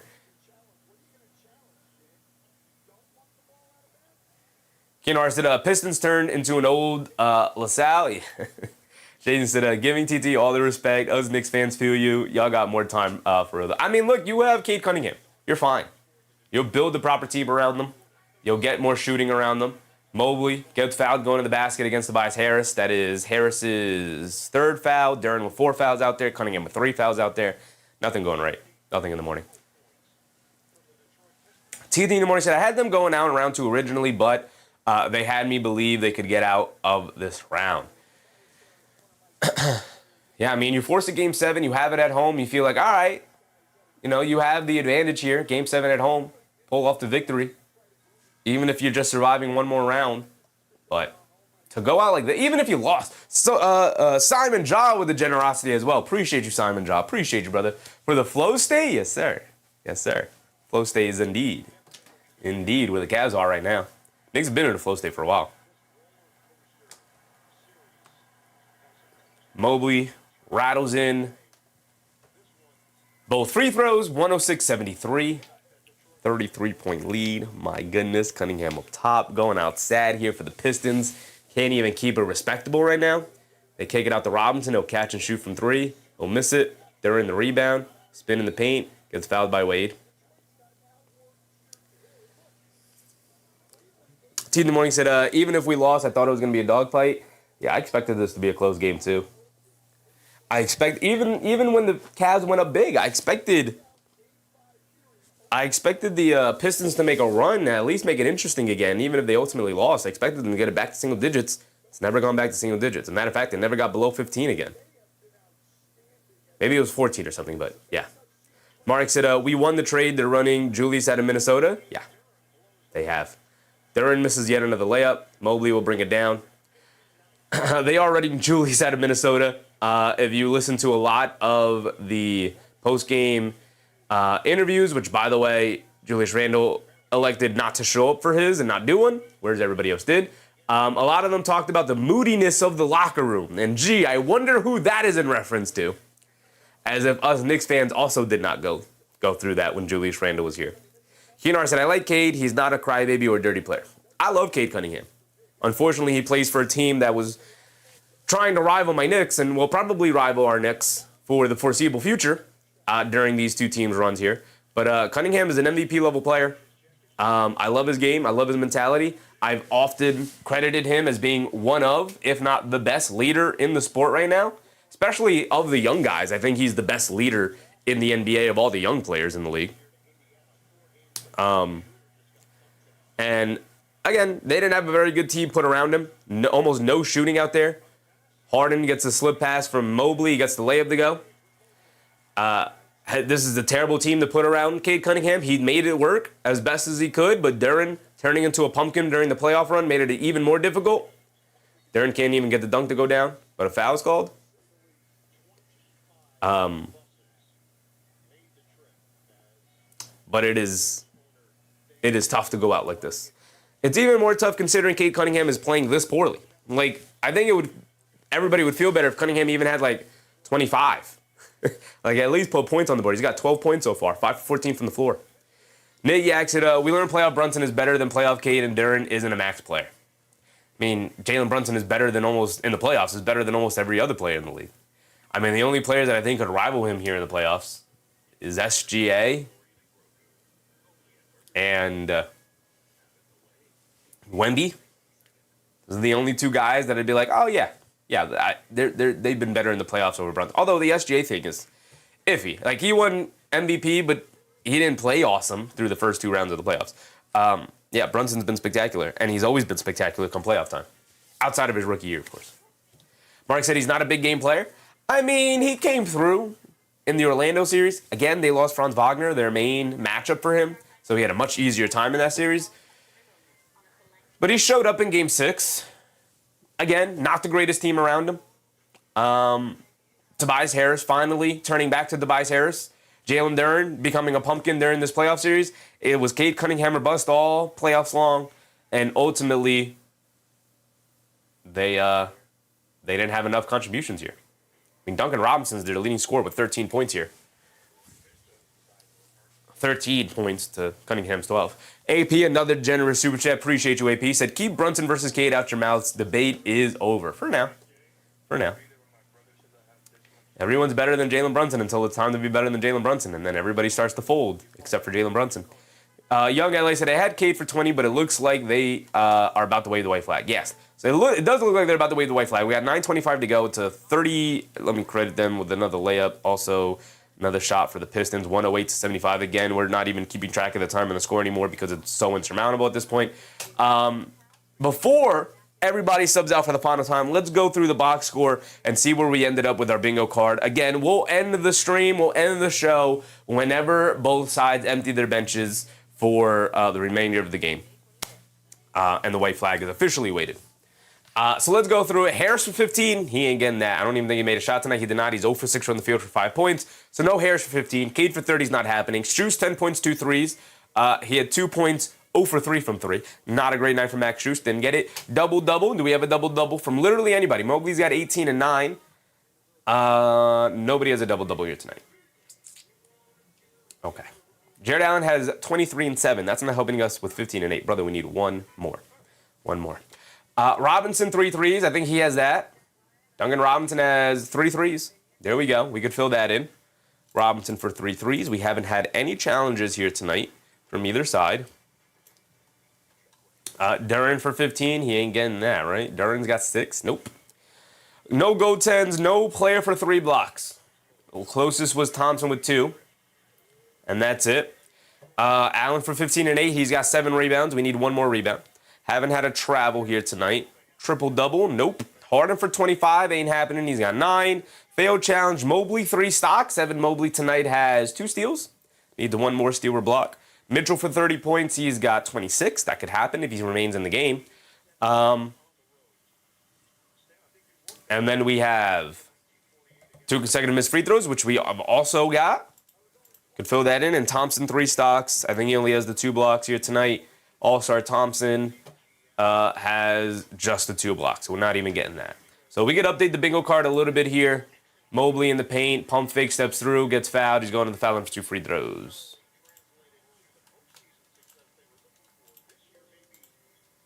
So we can fill that in. We're not particularly close in almost any row or column here for bingo. Not particularly close to bingo anywhere. I guess the closest we have is Thompson, 3 stocks, and Mitchell for 30. But Mitchell not in the game, and I doubt we see him come back into the game when they're up 30. As Mobley misses yet another free throw.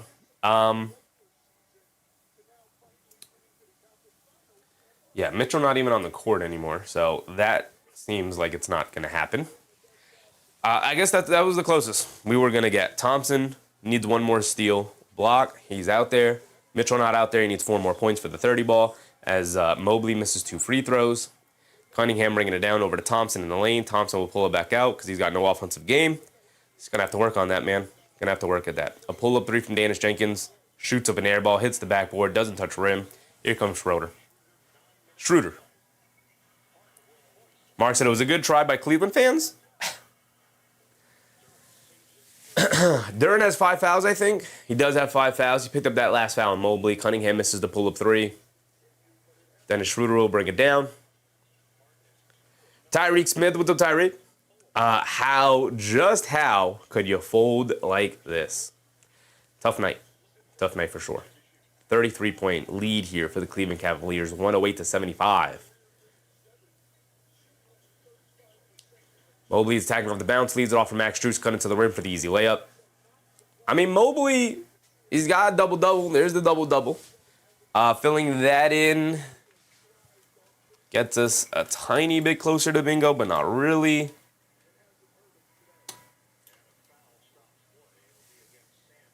Sam Merrill picks up a foul there.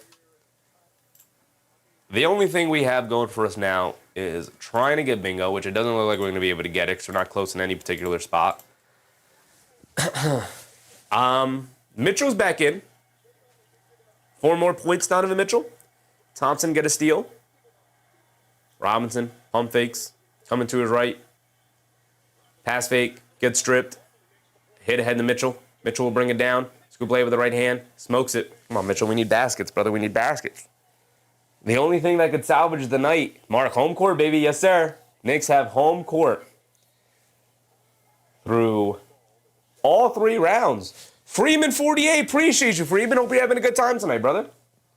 Prince Blizzard, what's up, Prince? AP had another generous super chat. Appreciate you, AP. He said, now you Pistons fans can go to Cleveland's chats next year to see and wouldn't want to be if you got a glass, enjoy it. Cheers.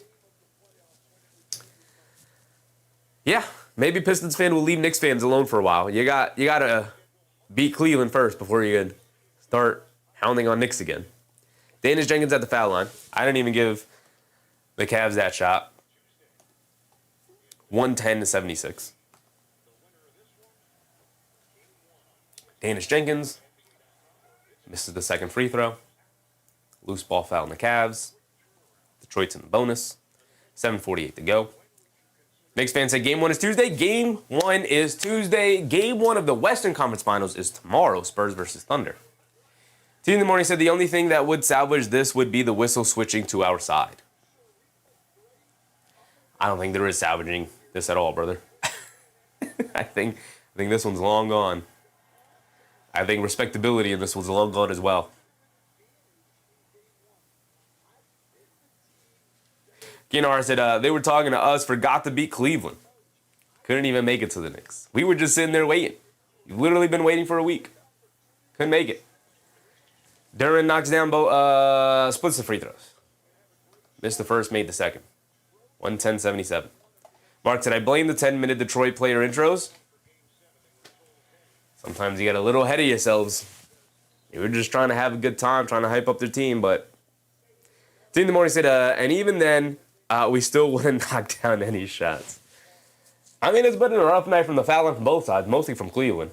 And it didn't come back to bite them. You thought it would, and it didn't. Harden will put up a right wing 3.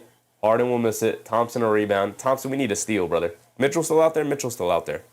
7:26 to go. I suspect both sides will start subbing their guys out at the 6-minute mark. Sasser at 3, he got it. They got it down. Big time shot to get it down to 30. Yak said, hope most of them are on prime. It comes in so clear. We can take a look real quick here. Schroeder has it up top. There's 7 minutes to go, yo. Schroeder in the paint, dribbles it off his own foot. It's going to go back to the Pistons. We can take a look at it here. Yak to see game 1 will be where. Played where. On what station, on what channel. Still to be determined. We know the Spurs are being played on NBC and Peacock. Are we getting a challenge here? We got a timeout. 7 minutes to go. I hope we get a challenge.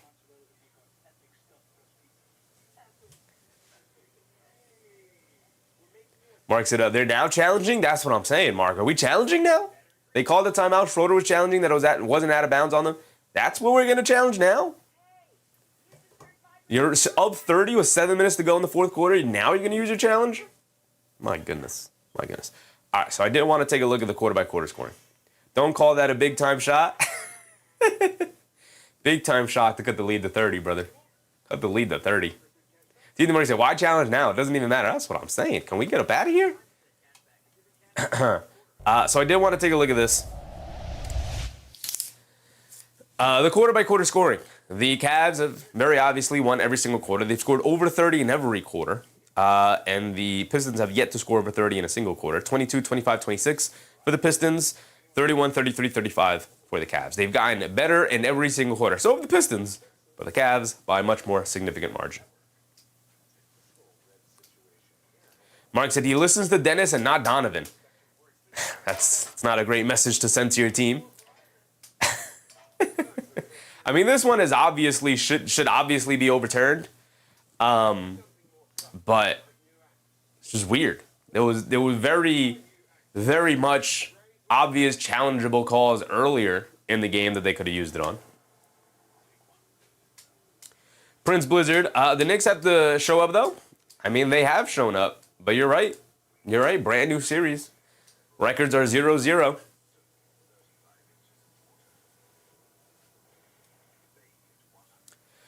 Ian Navarro, what's up, Ian? Who got the most offensive rebounds? It's a 30-point lead, brother. I don't think it matters. It's 9-8. Cavs have one more offensive rebound. Joe said, are you covering tomorrow? Of course, brother. Of course. We will be live tomorrow for Spurs versus Thunder. It's going to be a fun one. Spurs versus Thunder. Robert Klink said, I think the next starter to get a lot of minutes is who? Is who, brother? Finish your thought. Who's getting the next starter to get a lot of minutes? Shane said, Harden punching the air right now, another couple of weeks before vacation. He tried to throw it away today. He did not show up and play particularly well. Ken tossed it, would Coach Mike Brown go big starting 5 or regular 5? Regular 5. You're not going to change the starting lineup for that playoff matchup. You will go to the bigs off the bench earlier, though. Mitchell Robinson likely be the first substitution off the bench. And they'll go double bigs, likely.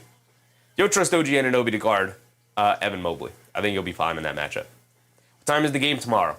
8:30, I believe. Game is at 8:30. Monday, tomorrow. 8:30 p.m. Eastern Time.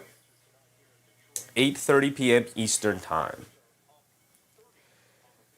Blake Maurer said the one offensive rebound, the reason Cavs up by 30?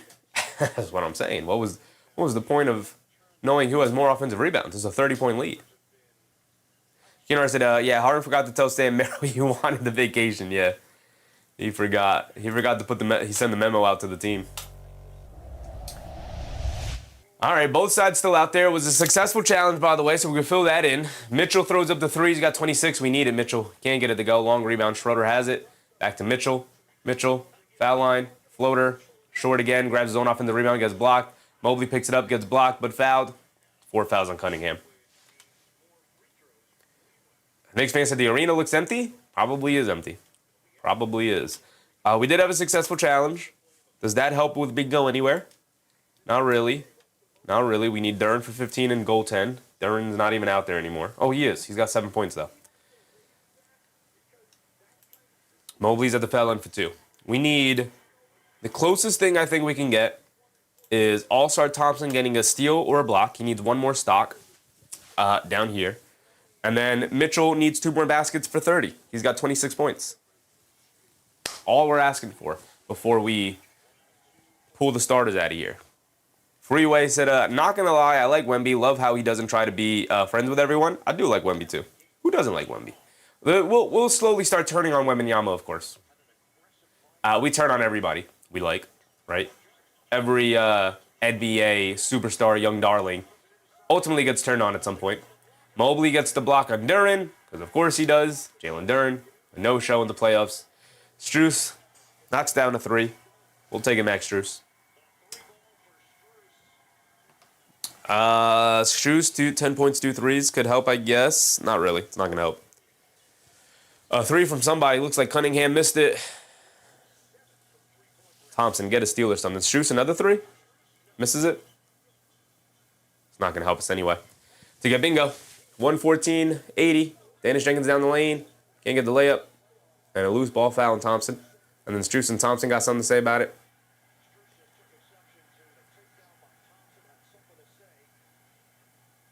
And this game is over. But Strus standing up for himself. Thompson already has a technical. Mark said, throw Thompson out. I mean, I need Thompson for one more steal, one more block for our bingo here tonight. Strus was upset. It was a whole lot of nothing there.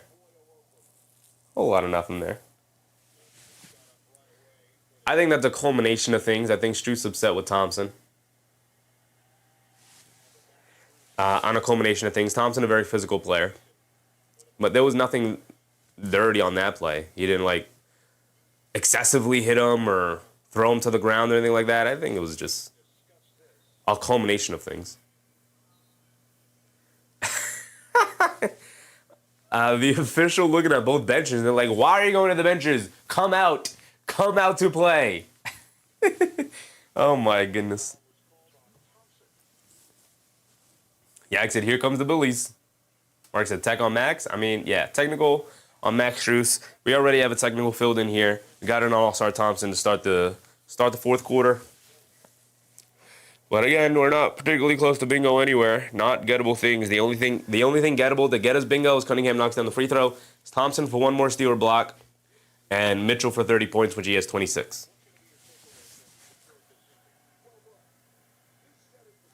Personal on Thompson, yeah. Personal on Thompson. We'll send Strus to the foul line for 2. And the technical on Strus for starting the practice. Cunningham knocked down the free throw. Jason said, right column still in play. Goten, Travel, Mobley, 3 stocks. Mobley out there? Mobley is out there. What does Mobley have in stocks? I think he has... Oh, he just got a block, right? Is that 3 stocks for Mobley? Mobley just got a block. Yeah, he's 2 steals and a block. That's 3 stocks for Mobley. There we go. Travel and Goten, I guess, is still in play. Now, when the starters get pulled, when that happens, we're gone. We're not going to stick around. As Cade comes out of the game, and that is flag number 1. That is white flag number 1 with just under 6 minutes to go here. We're past the halfway point. But all of the starters here for the Cavs still out there, outside of Jared Allen, of course, which we needed 1 rebound from. Ron Holland in the game gets swatted by Mobley yet again. 2 blocks for Mobley now. Mitchell slips and falls, saves it out to Strus, up top to Harden. They're going to hold the ball. Joseph said, stay? There's no reason to stay, brother. There's nothing even really to talk about. And a timeout for the Cavs, and that should be the white flag right there. We'll see. We'll see coming out of the timeout who comes out. If it's the end of the bench, guys, we'll wrap it up for the night on what was ultimately not the greatest game, of course. But that should wrap it up. Mark said, why are we extending this? Timeout, I assume to get all the starters off the court now, but we will see who we come out of this timeout with. That is my assumption.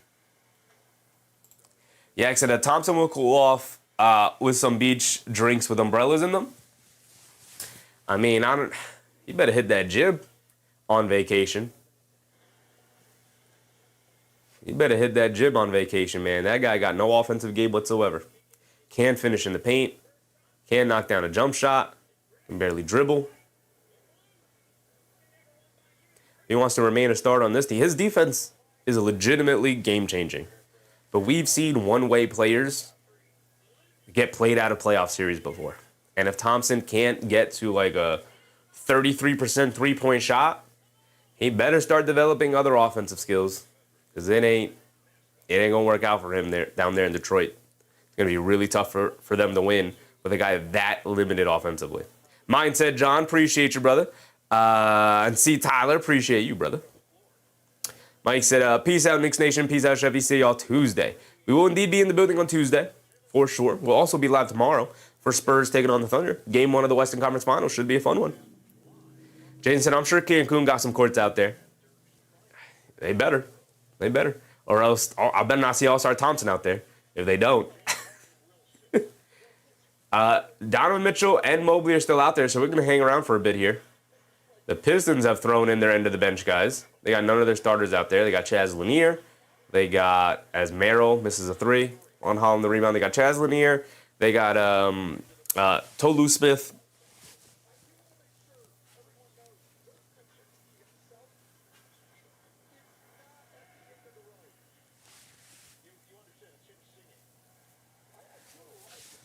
It is 116-83. Thompson's out, so we can't get bingo. And the other bench guys are now going to the scores table. So that's going to wrap us up. We're going to get up out of here now. A turnover, and we're done. TD in the morning said, well, I thought Pistons are out second round. They proved a lot this season, full potential, and showed a lot of promise in the playoff season. Hopefully this is enough for Trajan for the offseason. Yeah, hopefully he better follow through on what he said. He said that the reason he didn't make a big move at the deadline because he wanted to see what this team was capable of and to evaluate the players on the team already to see who was staying and who was going. He better follow through on that game plan there. Because if he doesn't, who knows what's available for them. I know the Giannis thing is out there. Mitchell will use a foul, and that'll get everybody out of the game, so that'll wrap us up. Appreciate you guys. As always, shout out all the channel members. Whether you were gifted a membership, you decided to become a member all on your own. I appreciate you guys nonetheless. Our bingo cards here in the playoffs are starting to get rough. We were on a nice streak there. But we haven't had bingo in a while. We might have to lower some of these props. Although, a lot of really unpredictable moments here in these games. We've gotten close to bingo. We just can't get the full column or row. That is always the game you play when it comes to bingo. But unfortunately, we're going to come short again here today, mostly because the Pistons just didn't really show up.